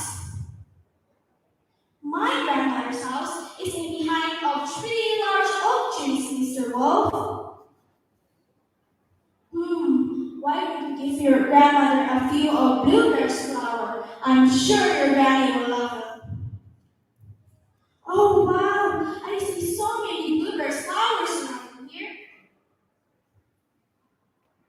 And then Mr. Big Bad Wolf ran as fast as he could to Grandma's house. You know, he planned to find her, replace her, and pretend to be Valerie's grandmother.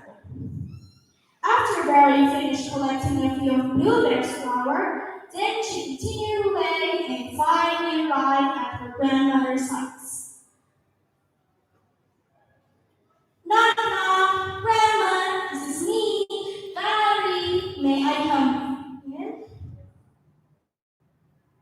Please, darling dear, please come in. I've been waiting for your delicious food and your beautiful flowers.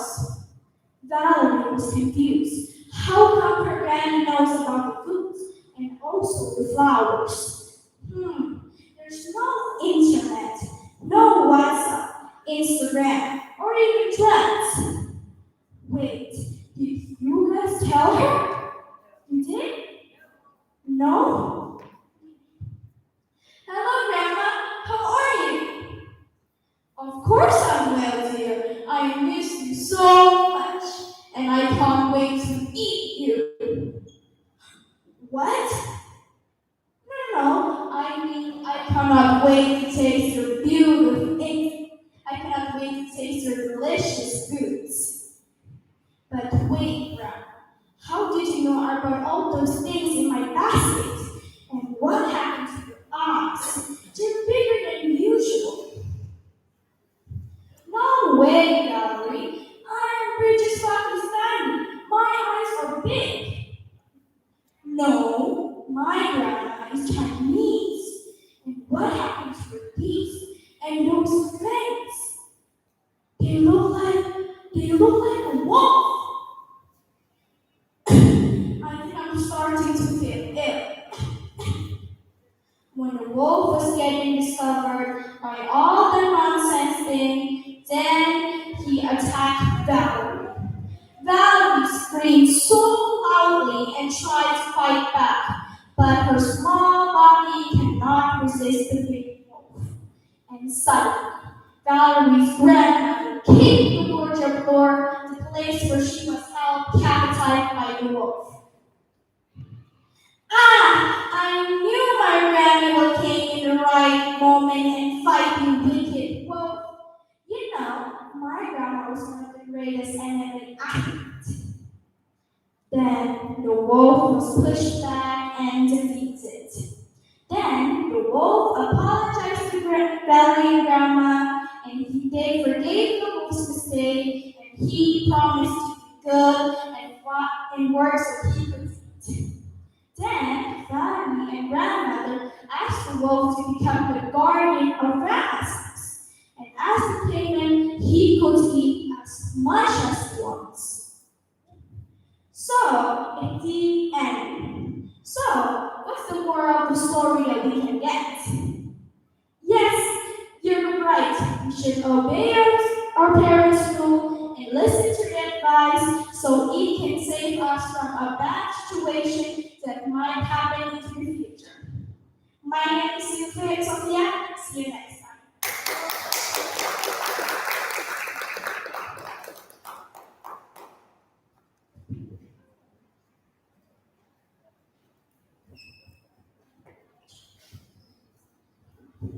Great job.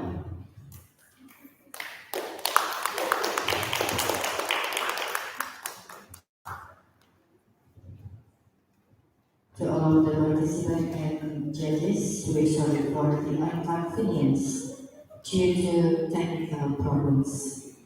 Luckily, the participants are well prepared and spiritual enough to conquer all the 7 obstacles.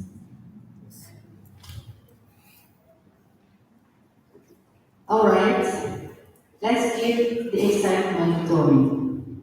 Dear judges, my parents teacher, and also all the participants, please welcome the contestant number 3.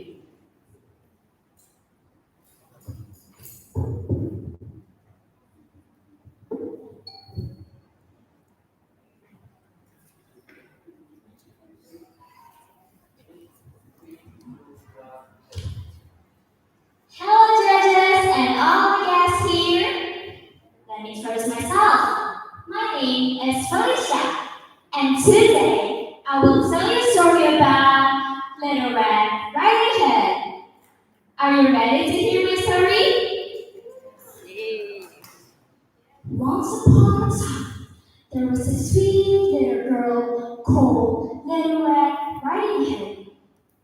She always wore a bright red hood made by her grandmother. That's why everyone called her Little Little Red Riding Hood. One morning, her mother said, Little Red Riding Hood, come here.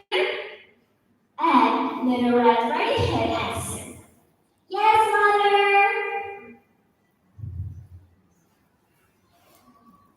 Little Red Riding Hood, take this basket of fruits and bring it to your grandmother. But remember, don't talk to strangers on the way. Alright, mother, said Little Red Riding Hood happily. Then she walked into the forest. The forest was calm, the birds were singing, the wind was so soft, and she hummed a little song. La la la la, I'm going to Grandma's house. Suddenly, a big bad wolf appeared from behind a tree. Hello, little girl, said the wolf with a smile. Oh, morning, Mr. Wolf, said Little Red Riding Hood. Where are you going, little one? Asked the wolf. Oh, I'm going to see my grandmother. She lives in the house behind those trees. The wolf thought, two delicious meals today. First the granny, then the girl. Oh, that's great. Then why don't you pick some flowers for your grandmother? She'll be happy, said the wolf kindly. Oh, that's a great idea. Okay then, I will pick some flowers for her. Well, she picked up some flowers. The wolf ran quickly to Granny's house. Knock, knock. Who is it? Asked Granny. It's me, Granny. I'm Little Red Riding Hood. I bring you some fruits, said the wolf, pretending to sound sweet. Oh, Little Red Riding Hood, come in, my dear. The wolf slowly sat down. He looked around. He saw a granny and ate her up. Then he wore granny clothes, glasses, and lay down on the bed while holding a mirror. I look so beautiful. I will wait for Little Red Riding Hood to come. A few minutes later, Little Red Riding Hood arrived. Knock, knock. Who is it? Said the wolf, pretending to be Granny. It's me, Granny. I'm Little Red Riding Hood. I bring you some fruits. Oh, Little Red Riding Hood, come in, my dear. Little Red Riding Hood slowly went inside Granny's house. The room was dark, quiet, something felt strange. Granny, are you okay? Your voice sounds weird and funny. Oh, yes, my dear, I have a bad cough. Little Red Riding Hood still felt confused. Then she asked something to the wolf who pretended to be her grandmother. But Granny, what big ears you have? All the better to hear you read, my dear. Granny, what big eyes you have? All the better to see you red, my dear. But Granny, what big nose you have? All the better to smell you red, my dear. But Granny, what big teeth you have? All the better to eat you red, shouted the wolf, and he jumped out of the bed. Roar!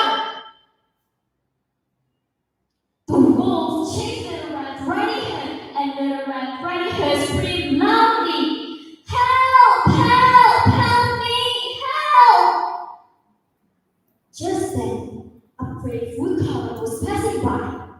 Peter the last prig ran quickly to the house and he shouted, "Get away from her, you monster!"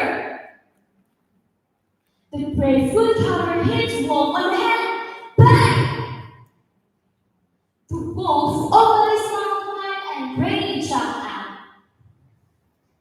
"Oh, thank you, Mr. Woodcutter," said Little Red Riding Hood.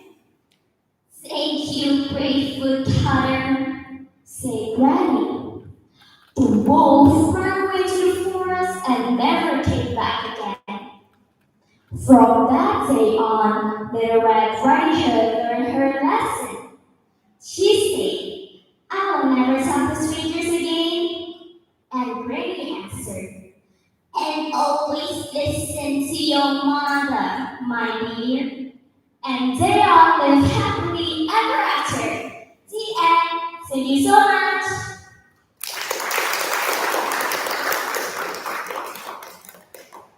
Wow. Little Red Riding Hood, a story of a lucky little girl, delivered so beautifully by contestant number 3.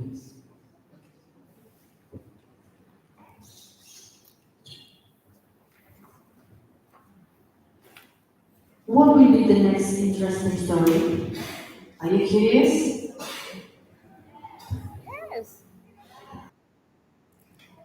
Dear judges, please welcome contestant number 4.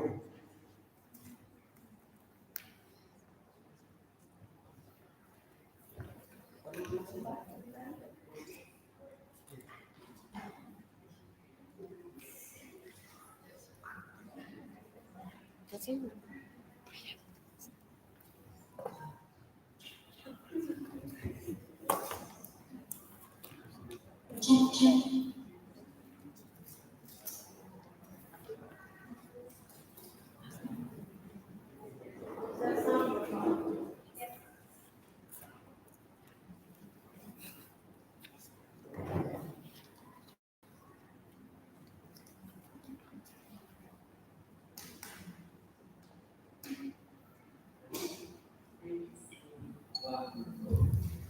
Popular, I'm gonna be popular, and I'll say my greetings to all the people here that are listening to my voice. So let's start, 'cause I got a story to tell. So, judges, ladies and gentlemen, here on stage, I ought to present you a story called The Necklace by Guy the Innocent. I, Joelle Timethan, offer you to sit back, relax, and please enjoy the whole show.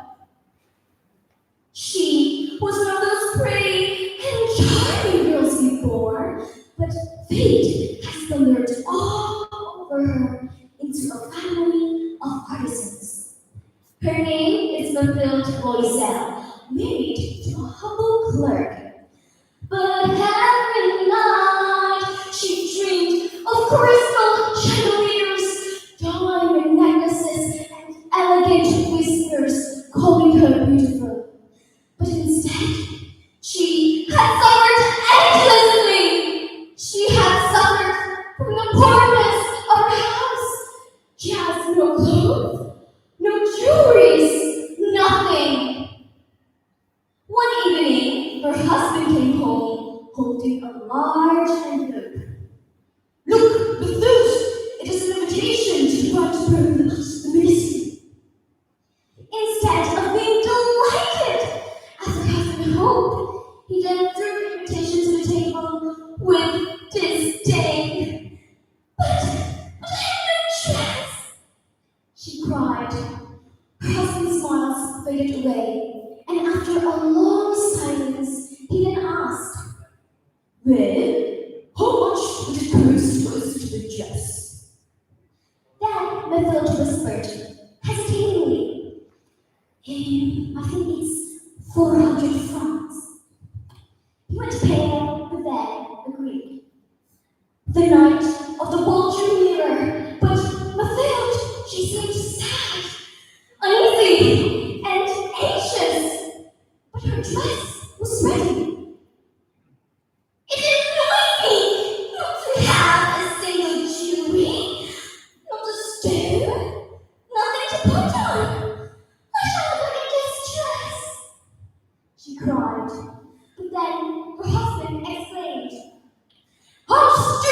call. Go look up your friend Madam Boyster and ask her to lend you some of her jewels.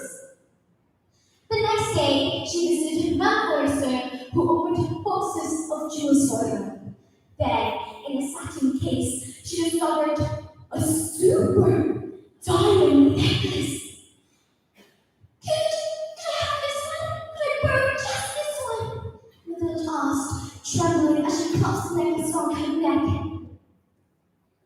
Well, you can, Mathilde, said Madame Forrester. The night of the ball was glorious, and Mathilde was the most beautiful woman up there. All the men asked her name. They begged her to dance with them, and even the minister noticed her. She danced through the night as though intoxicated by joy. But when she went back home about 4 o'clock in the morning, she discovered that the necklace, it was gone! No!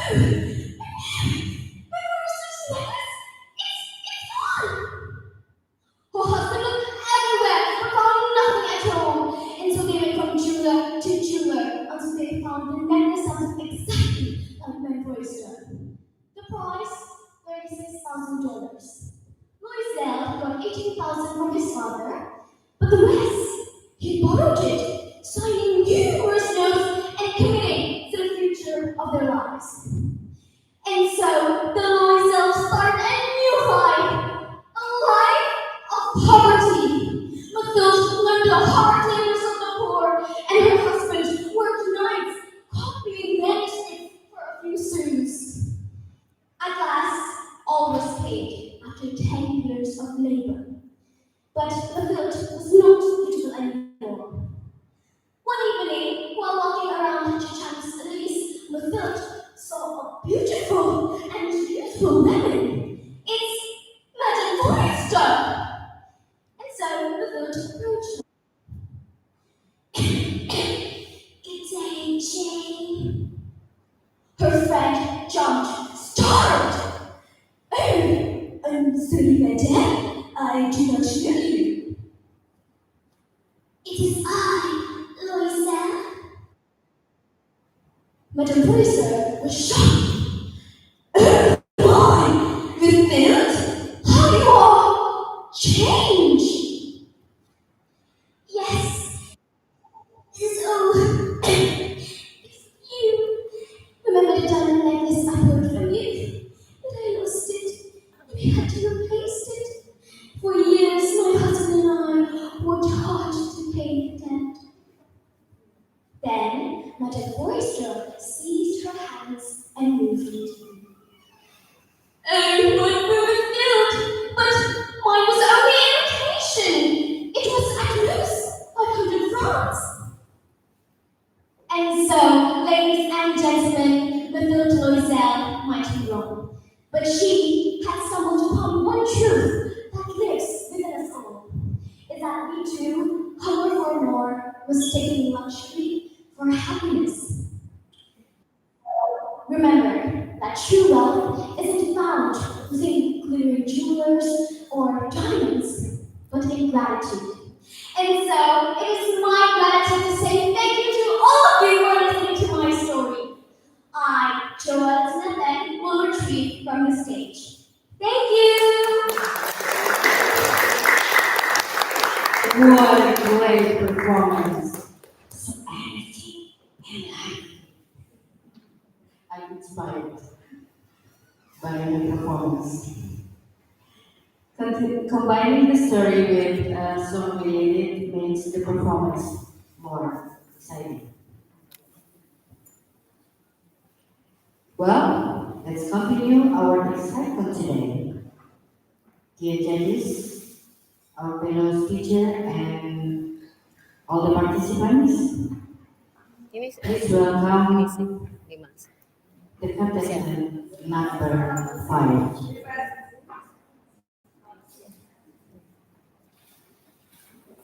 Udah kecil.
Good morning, my fellow friends, and good morning to the honorable judges here.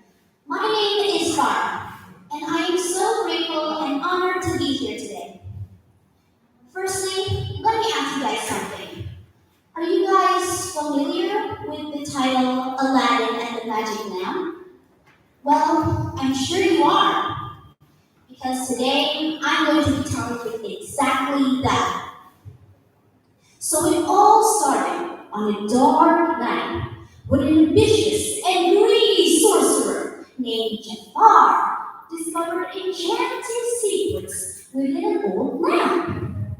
Now, this lamp was hidden deep within a cave only worthy people were able to step foot in, which meant that Jafar needed someone to fetch him that lamp. He then came across a young man named Aladdin. Ah, Aladdin, my boy! So, have you ever dreamt of being rich? You know, living in a palace, wearing gold and silk every single day? Your Majesty. Well, I suppose so, but you know me, I don't even have as much fortune as close as that, Aladdin said as he sighed. Well, you're in luck, Aladdin. You see, I need you to enter a cave for me and get me an old lamp. Remember that, an old lamp. And once you return it to me, you can get anything you ever wanted. Oh my, really? Oh, Your Majesty, you're so kind to me. I will do anything you want. Aladdin began to make his way, and he bravely entered the cave. It was silent, cold, and full of mystery. And as he looked around, he noticed there was a dim light that caught his eyes. Oh my, it's actually so dark in here. Oh, but wait, what's that? Oh, I think it's a box. And I wonder what's inside it. Oh my, it's a lamp. And this must be the lamp that Jafar was talking about. Oh my, once I bring it to Jafar, he'll be so proud of me. Aladdin picked the box up and he brought it to Jafar. Jafar, I'm here. And look what I brought you. It's a magic lamp, the one you were looking for, right? Ah, yes, Aladdin. This is the one. You see, this is no ordinary lamp, Aladdin. Inside it is a genie. A genie who can grant 3 wishes. How incredible. Jafar then rubbed the lamp slowly, and suddenly, poof, a huge genie appeared. Why, hello there! I am Genie, and your wish is my command, Master. Then Aladdin smiled shyly. Your Majesty, so may I please get the reward you promised me? But Jafar only laughed loudly. A reward? You get nothing from me! Genie, I wish for you to chain this boy up right this instant! In a flash, huge and heavy chains appeared around Aladdin's wrists and ankles. Oh no, what's happening to me? Jafar, let me go, you can't do this to me,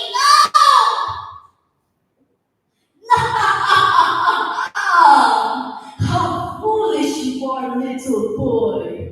Now, Genie, for my second wish, I wish to have endless richness!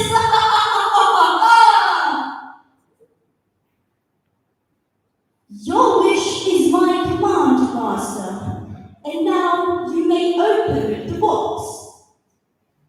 As Jafar reached into the box, he was shocked to see how much gold and jewels were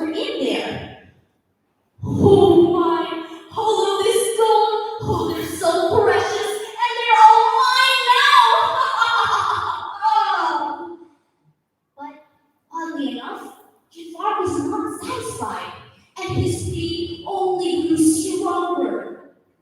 No, no, no, no, no. This isn't enough for me. I want more, and I need more power. So, genie, for my last and final wish, I wish to become the most powerful amongst everybody in this planet.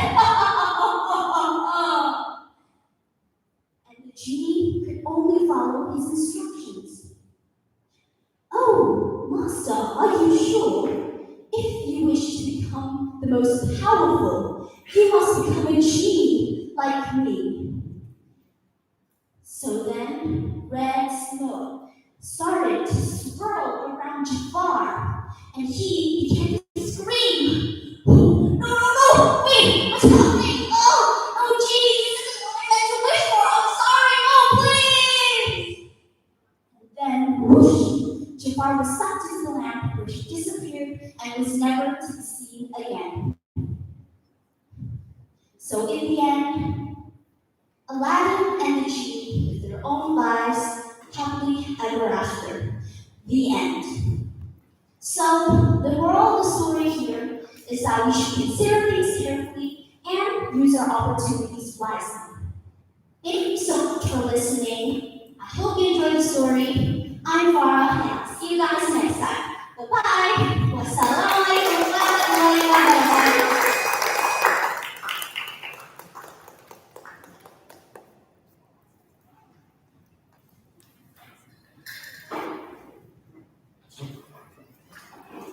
What a spiritual show. Once again, please give a big applause to the contestant number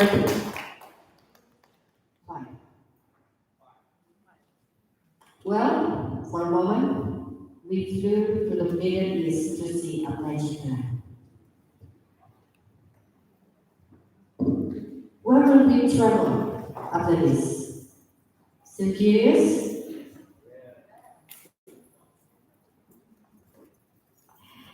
Okay, dear judges, our fellow teachers and all the participants, please welcome the participant number 6.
Once, I was betrayed by one I loved. Since that day, my heart turned to be stone. Every night a new fight, every morning another dance. Until she said hers. Hello everyone!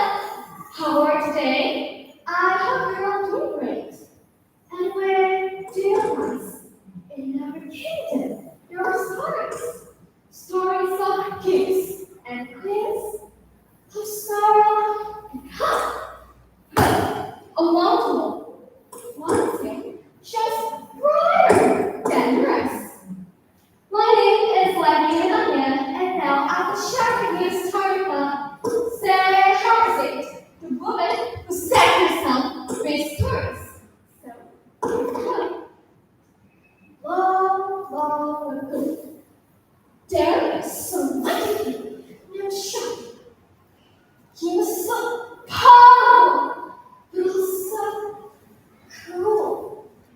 And he never knew. Every morning, he sent her to death. Here, across the kingdom, he saved them. But stop the madness. But one day, in Persia, there came a young witch. Her name was Sarah Harrison. She was not only so wise, clever, and brave. One night, she stood before King Summer said, "So, you wish to know what? Do you not take a sunrise? With generations, we say something.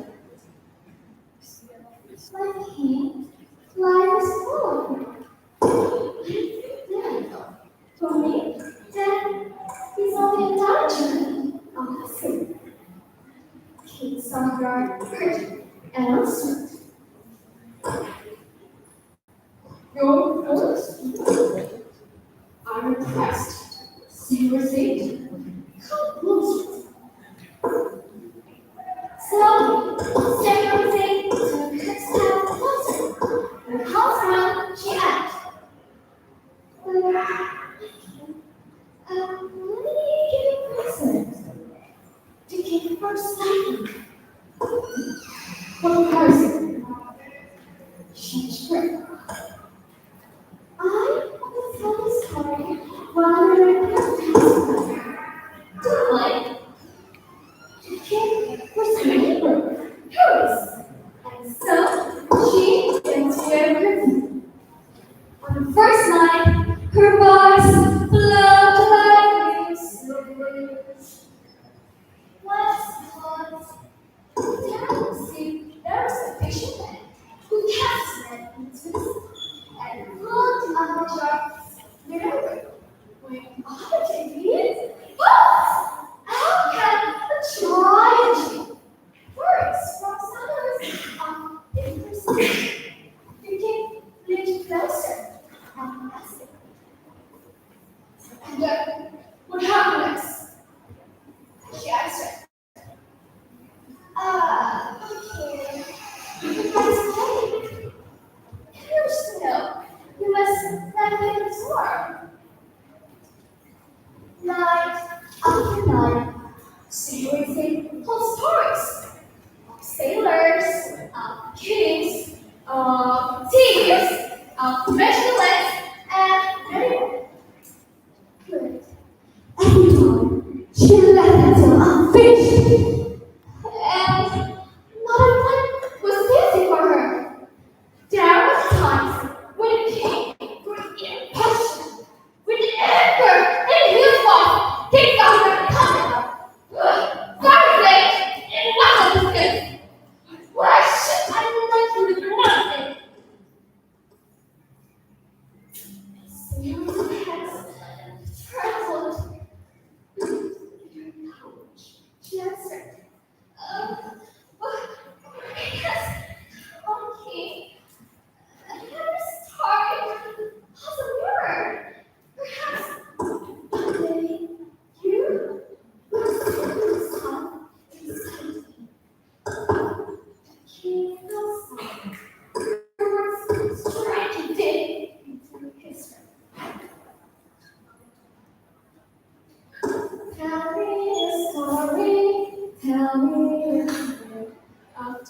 once a moonlight farewell. But it not, oh please, not there. For till we rise, the sun will stand.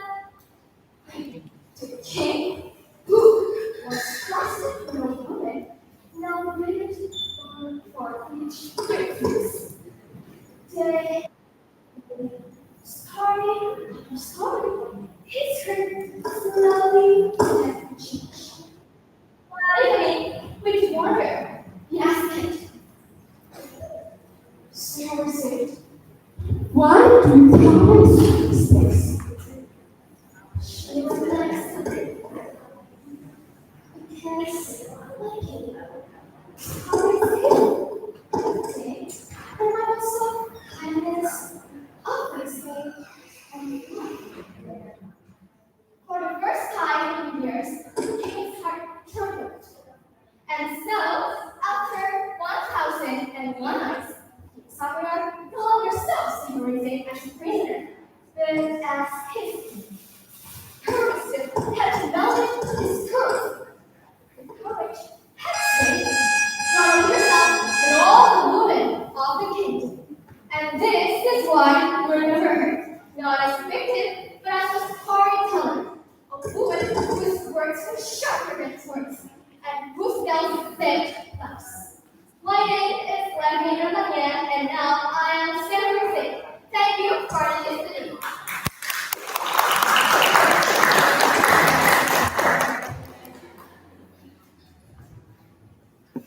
So interesting. Once again, we travel to the Middle East. And now, we'll come back to Indonesia.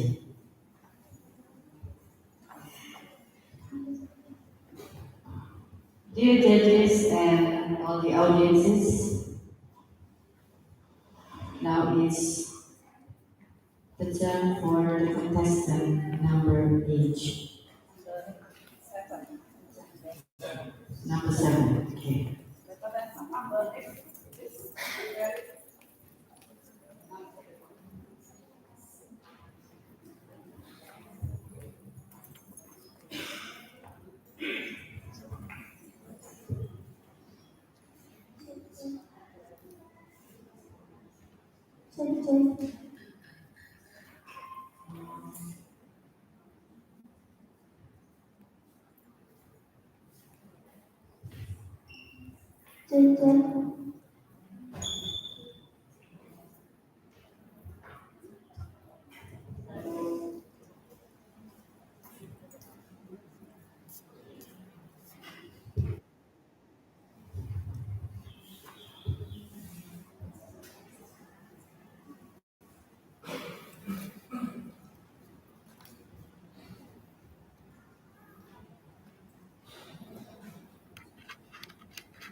Now, please welcome the contestant number 7.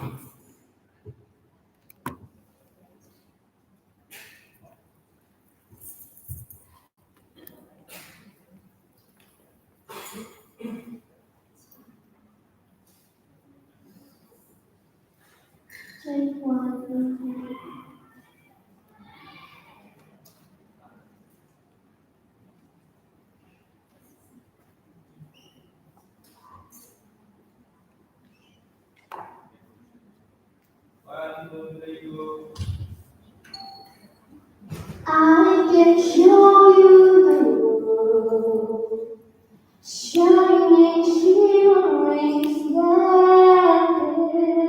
Tell me, princess, now when did you last let your heart decide?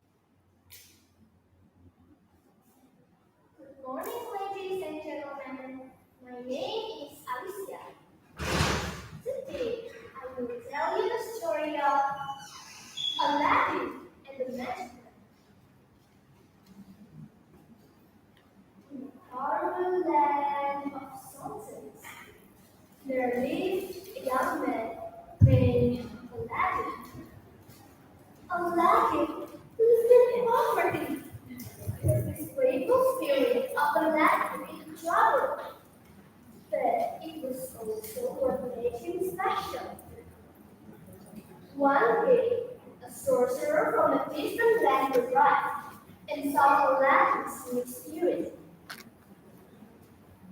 Young man, help me receive a letter from an ancient gift, and I shall we can reach, he said. Guided by the sorcerer, Aladdin entered the cave.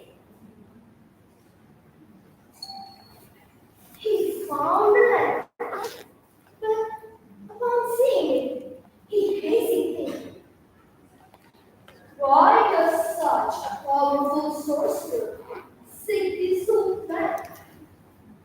Aladdin refused to enter from the letter, so the sorcerer sealed the entrance, trapping him inside. Alone in the dark, Aladdin's fingers brushed against the lamp, and to his surprise, a powerful genie appeared. Ha ha ha ha ha ha! I am the genie of the lamp, and I will grant your 3 wishes, said the genie. What? The genie?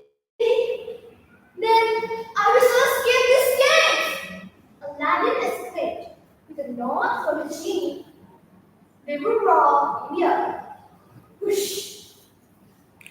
Aladdin, realizing the lamp's power, decided to transform himself into a prince, doing the heart of Princess Jasmine.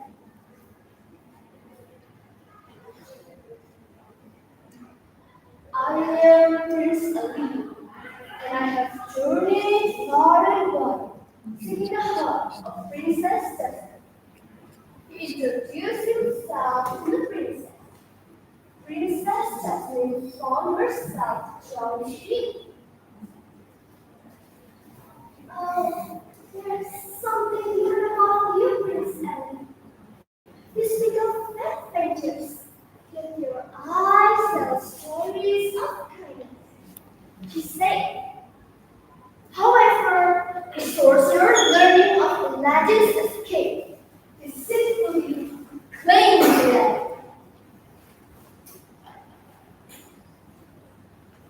Now, genie, I am your master. Grant me the power to rule over all, he commanded. Aladdin tried to reclaim the land. He embarked on dangerous adventures, which were challenging nonetheless. Finally, he confronted the sorcerer.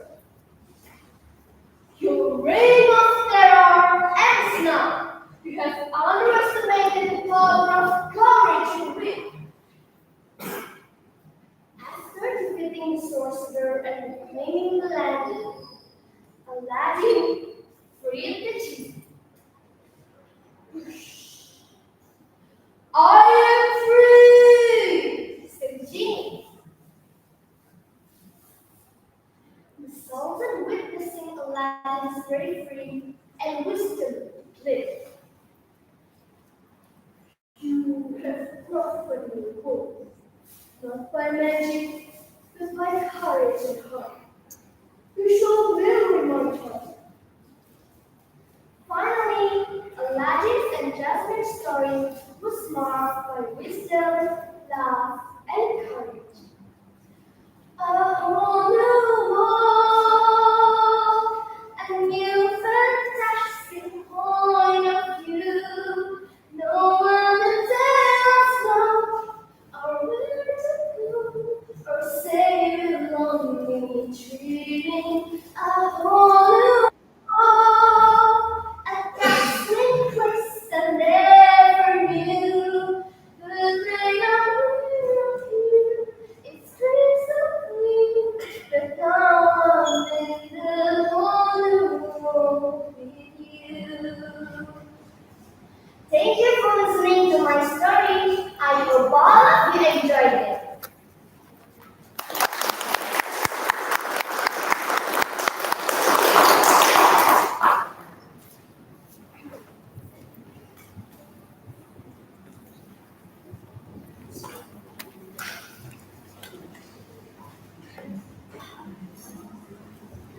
Well,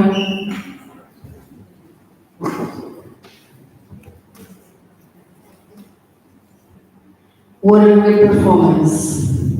How are you all? Did you enjoy traveling by magic carpet? Oh, okay. Is it enjoyable or scary? I think it's hot right now.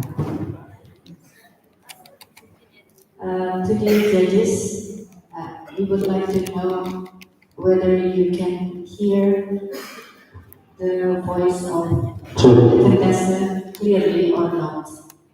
Thank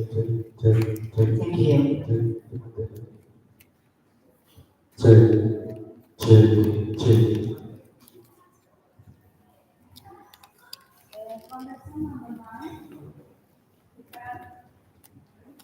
Well, everyone, where will we go in the next destination? We will go to Europe or we will stay in the Middle East. Dear judges and all the participants, please welcome the contestant number 8.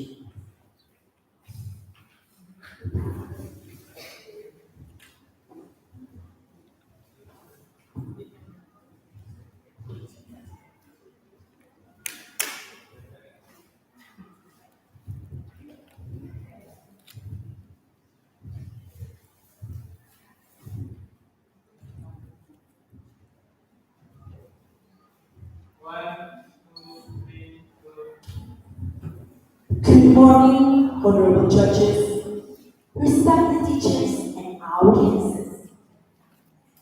First of all, I would like to thank God for blessing me with health and goodness, allowing me this opportunity to join this competition today. Let me introduce myself. My name is Nurul Natana Kalamwani, and this morning I'm excited to share with you a magical story from Disney's Wish, a story with courage, hope, and the power of living our dreams. So please sit back, relax, and enjoy the story. Have you ever made a wish so big, so impossible that you hope the stars themselves could hear you? This is the story of Asha, a girl who is not afraid to wish for everyone. Asha lived in this beautiful kingdom of rose flowers, where King Magnet could go at the greatest power. But from many places came to Rosa, because King Magnet could go promised something special. On their 18th birthday, they gave their wishes to him. He would keep their wishes safe. And once they went away, they forgot them. They no longer remember their dream. Magical sometimes grant wishes, but not all. Only the ones he liked, the ones that made him look powerful. The rest locked away forever. One day, Asha visited the palace.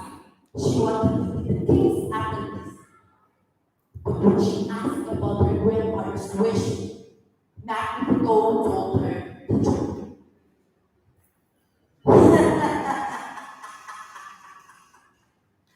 That wish would never be granted.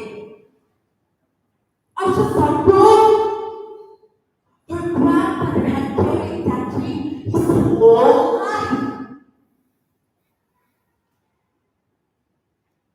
And that time, she knew. But he was stealing them. One night, Asha flew out of the sky, and she started singing. So I looked down the stars to guide me and chose caution to every word line. If knowing what it could be so drives me, then let me be the first to stand in line. So I make this wish to have something more for us than this. So I make this wish to have something more for us than this. And she cried out, "Please, if anyone can hear me, help me bring hope back to my people." And then, a star from heaven, bright, glowing, alive. It was small, sparkling, full of joy. I shouted again, "Stop!" Stars were stardust everywhere. Animals started singing, trees started dancing, and even ourselves go nuts, started laughing. Meh, meh, meh. Finally, Max shouted, "Meh, meh."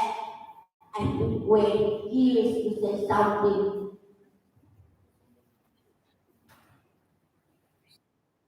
My people found out, and it was furious.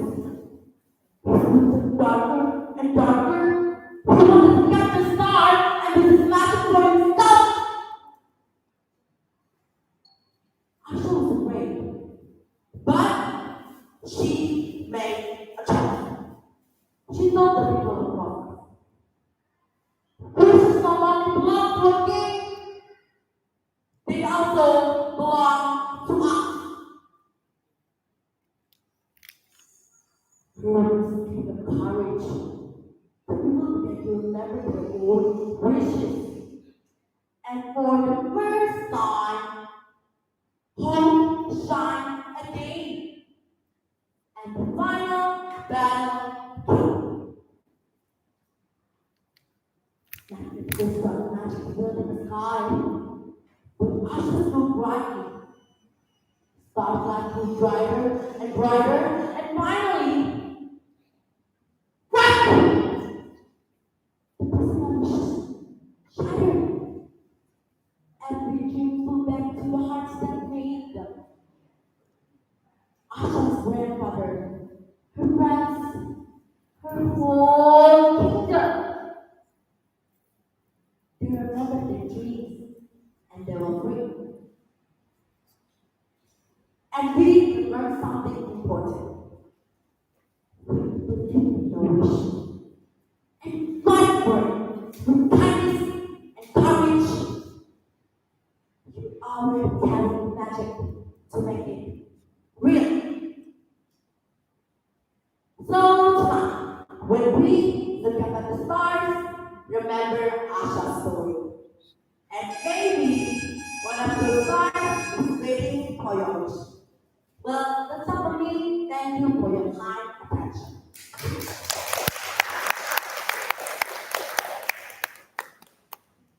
What a lovely performance. Contestant number 8 has delivered this performance beautifully.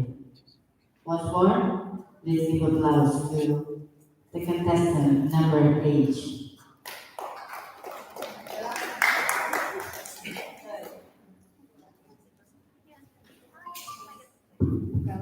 Dear judges, all the audiences, time flies so fast. And right now, it's the turn for the contestant number 9.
I hope it's going to be great. My name is Shakis Malika Asfal, and it is an honor for me to have the chance to join the storytelling competition. I would like to share with you a folk tale from Britain filled with magic and adventure, Jack and the Beanstalk. Long ago, in a tiny British village nestled among green hills, lived a cheerful but very poor boy named Jack and his widowed mother. Their cottage was small, their garden bare, and their single cow, Daisy, had stopped giving milk. One chilly morning, Jack's mother looked sadly into the empty pantry. Jack, we have no more money for bread. Take Daisy to the market and sell her, but be sure to get a good price. The morning sun glimmered on the dewy grass. Jack set off down the little way, leading gentle Daisy by a rope. That's right, a curious old man stepped out from behind the hedge. His eyes twinkled like starlight. Good day, young traveler, the man said. I have something far more valuable than coins. 5 magic beads. Plant them tonight and you'll see wonders before dawn. Trade me your cow, and these are yours. Jack hesitated. Magic beads? But the man's voice is like music and his smile promised adventure. Thinking of his tired mother and the empty cupboards, Jack finally nodded. They shook hands and traded. Cow for beans. When Jack returned home and told everything, his mother's face turned red as the sunset. Beans! She cried. You sold your cow for beans? What nonsense, Jack! In anger, she tossed the beans out the window and sat to bed without her. That night, the moon was like a silvery coin in the sky. While Jack was sleeping, the beans sprouted. First a shoot, then a stalk, flowing higher and higher until it pierced the clouds. At dawn, Jack rubbed his eyes and gasped. A colossal beanstalk, thick as a tree trunk, spiraled up into the mist. He placed a hand on the cool green pipe. And without a second thought, he began to climb. Higher and higher he went up, where it swooped past his surprise. The wind grew chilly, the ground disappeared below. And finally, Jack pulled himself onto a soft white cup and stared up at a gigantic stone castle. He knocked timidly, and a giant woman opened the door. Come in, little one, but speak quick. My husband will be home soon, and he has a temper like a dinosaur. She gave Jack warm bread and a mug of frothy milk. Just then, the ground shook. Boom! Boom! Boom! The castle walls quivered, and the giant glowed. Free! Fly! Go! I smell the blood of an Englishman. Be alive or be dead. I'm ready as stones to make my bed. Jack got behind a huge copper pot. Through the slats, he saw a golden harp. Its face shimmered, and it began to rise up. When the giant finally slept, Jack crept forward and lifted the harp. But the harp called out, Master! Master! The giant's eyes snapped open. Thief! Jack hurried down to himself. When he returned home, his mother gasped at the treasure he collected. We'll never go hungry again! But adventure is tempting. A few days later, Jack climbed the beanstalk once more. This time, the giant's wife sighed. Oh, you get quick, quick, hide! The castle walls trembled, and again came the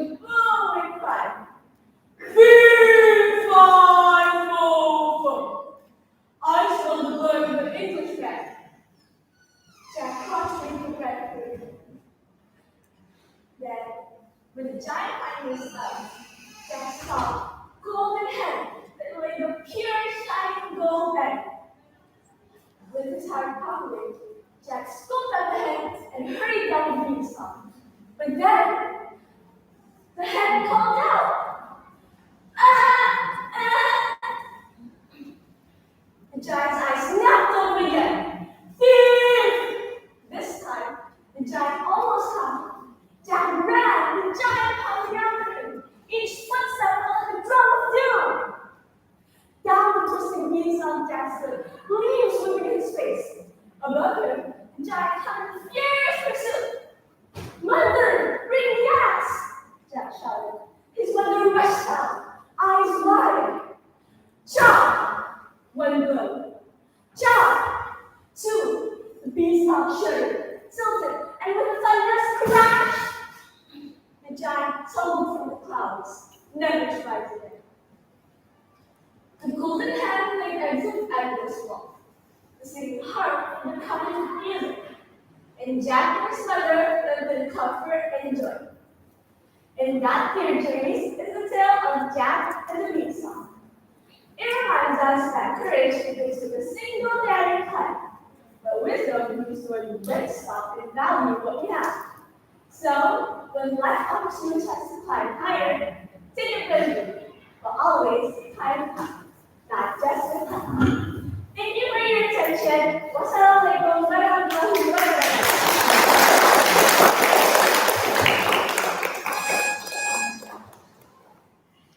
What a strong and confident performance from the contestant number 9.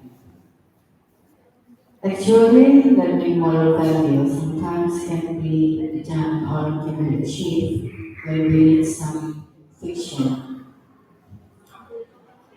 And for the students, learning narrative will be more joyful by doing the storytelling, right?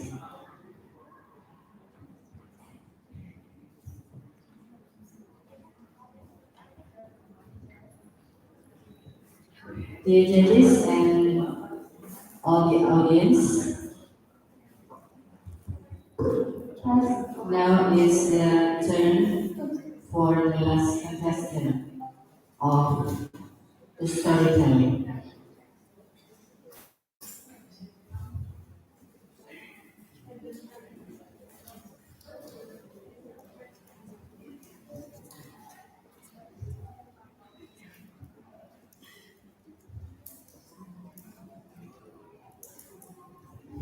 And now, please welcome the contestant number 10.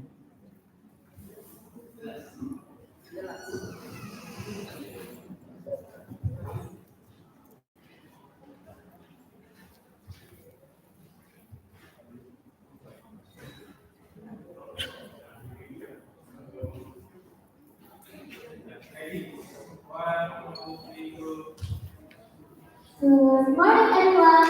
My name is Natalia.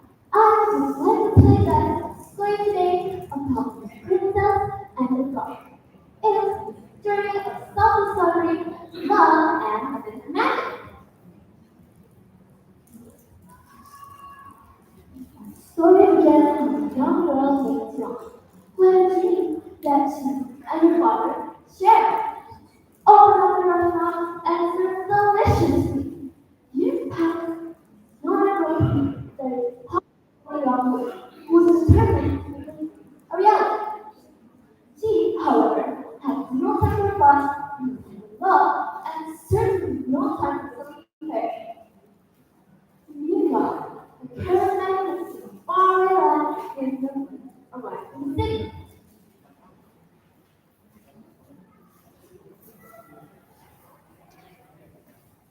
He was prepared to table, looking to find and what young woman to get back to the comfort of life.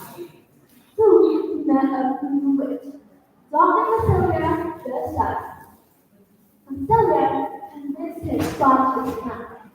Because instead of giving what he promised, he was wrong. And his servant is a lookalike of the weak in order to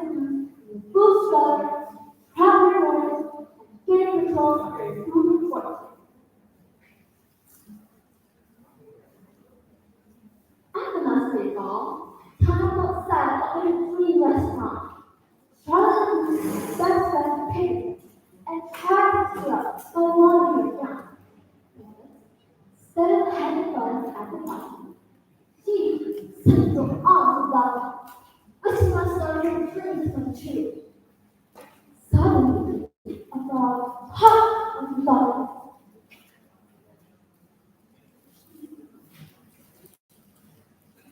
Excuse me, I am no, I'm a person. I'm a kid who's raised terrible stuff. So please, kid, I'll pay for whatever it is.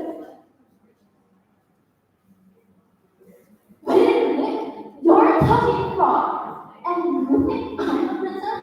Oh, I'm seriously not. But I'm hardworking with a bounty. But what did you say about paying for whatever it is? Lana, this is only a restaurant. It's time to give the frog a little peck on the lip. Instead of praise appeared, there was a flash of light. And when it faded, Lana was the frog herself. Ah! Look at me! I'm green, I'm slimy, I'm a frog! This is all your fault! Me? My fault? My fault? This is the worst time of my life to do. The two different frogs soon met as new friends. A local audience comes passing that, and right, our love got far.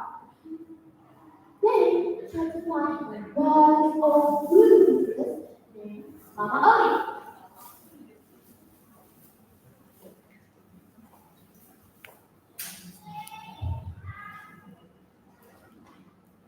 Hello.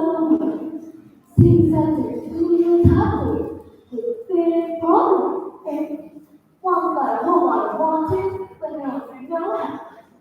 And, well, the results no help don't want it. You get me? Oh, like, please, you need your help. That's already here again. I need money for my restaurant.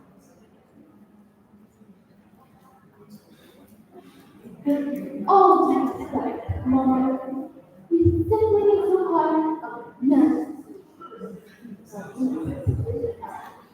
A kiss, perhaps they.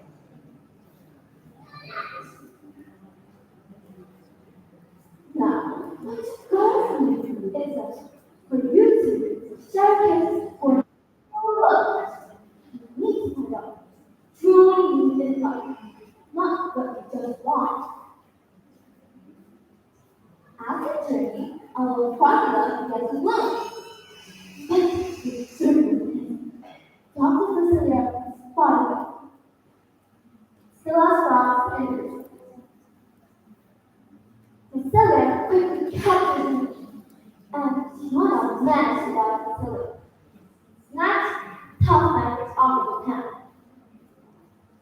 Tiana temporarily returned to human form from Cecilia's master.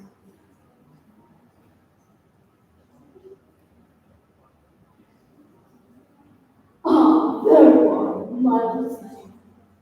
Now, honey, look at you. You look absolutely stunning in human form.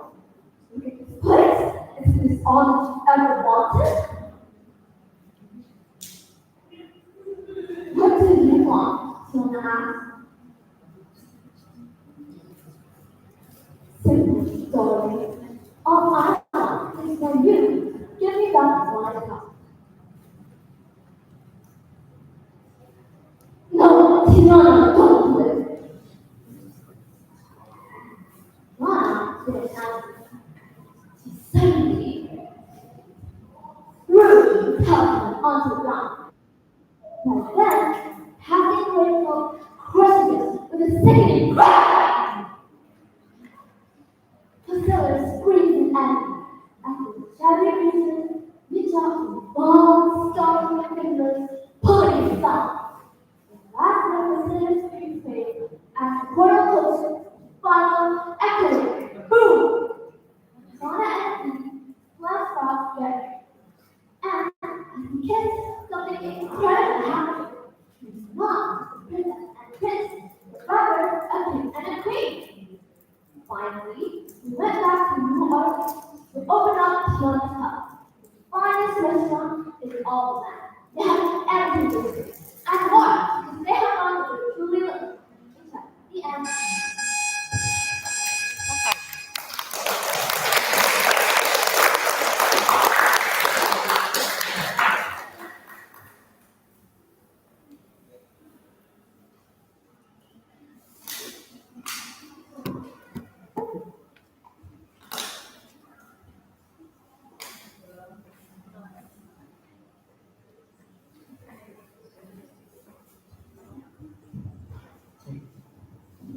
Well, that was the perfect way to close the performance.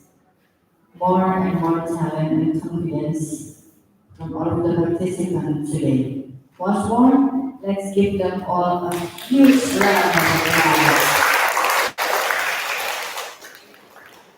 And now is the time for the judges to discuss about all their performance and get a winner. And while the judges are making their final decisions, let's take a moment to appreciate how amazing every contestant has been today. We lose everything it is, whatever it is. You did all your best, and that's what's really matters.